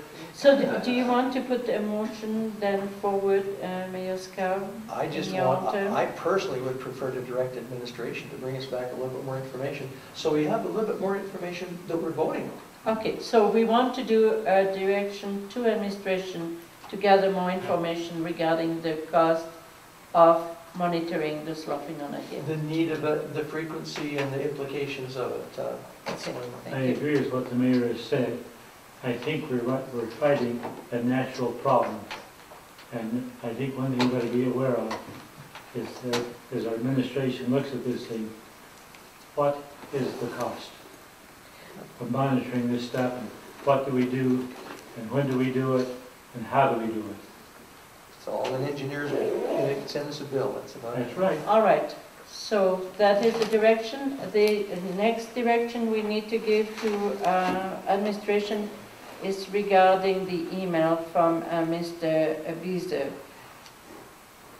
Councillor Green. I'll kind of revert to one of Mayor Schow's comments, taking him at his word, that I would recommend that we send him a letter and indicating that if he can find support among either people in town or out of town, because it's not just people in town that's affected, it's people in the region that may want to do business in Cardston. If he can find support to pay our membership fee, I'll just say I'll volunteer to go to the meetings. I think there's some value to be had there, but if there's I have a little bit of difficulty I with don't know that. if we can put that in the letter necessarily, but I do too. My difficulty is maybe more from a different perspective. The reason why we left Southwest seemed to me was fairly clear in my mind. So are we saying that all of a sudden we find more added value to the town to stay with Southwest? Is that what we're saying? Or are we saying we want to support businesses, and that's another point of view, and then therefore we want to use taxpayers' money to help them, or they support us with the money? Is that what I have difficulty with the concept? Mayor Schow? Councillor Creed's got someone to say. well, after we had actually, I guess, left Southwest, there was Southwest had a dinner at Athens. Mayor and I both attended that, and I think we agreed that Southwest does have a lot to offer, but we would need someone that would actually be willing to be involved enough to make that value, to bring the value to the community. To implement, to put implement into practice. the things do that they have. Do the follow-up. The follow-up. And so I don't think there's a question about whether Southwest has a value, but it's whether... Also, I have value on their own, but is that added value to Well, us? it's whether, it's one of those things where you get out what you put in. I mean, you're not going to get anything out unless somebody's willing to put something in. How do you measure the impact of the return on tourism that we get by leveraging $3,600 every year with grants that we're getting. Madam Chair, my personal feeling is we're going in the right direction by taking this to the county and coming up with a bilateral cooperative agreement between us and the county. That solves, in my mind, the biggest portion of the problem. So for me, sort of having said tongue-in-cheek, let's take Delbert up on his offer, when those contacts with a lot of the people with the business licenses were made, and only 3 of them were concerned, and a lot of them are happy if we can make an agreement with the county. I think that an agreement with the county is really going to solve the lion's share of the problem. Okay, but Councillor Creed has put forward a motion to recommend a different change. So do you want to kind of word this so we can vote on it? I guess what I was saying is that Delbert probably should get some kind of a response from us. Oh, he has to get a response, but what is the response? And I'm actually okay with, if we can work out, as you said, something with the county and the others. I mean, it does mitigate a lot of the problems, so, Madam Chairman, we have 1 minute left and then we'll have to... Yes, we have 1 minute to finish a business. He came to us with the notion of the business license, so let's just stick with that, give him a response on the business license. Alberta Southwest shouldn't even be playing a part in this from the tourism perspective, so. And I would agree that what we're going to do with the county, or at least what's been proposed to put the business license agreement with the county, is going on that agenda for our meeting on the 27th. For my mind, that's a positive step to take, and that's sufficient for me as a member around this table. Okay, so are we all right with the direction? Is that okay?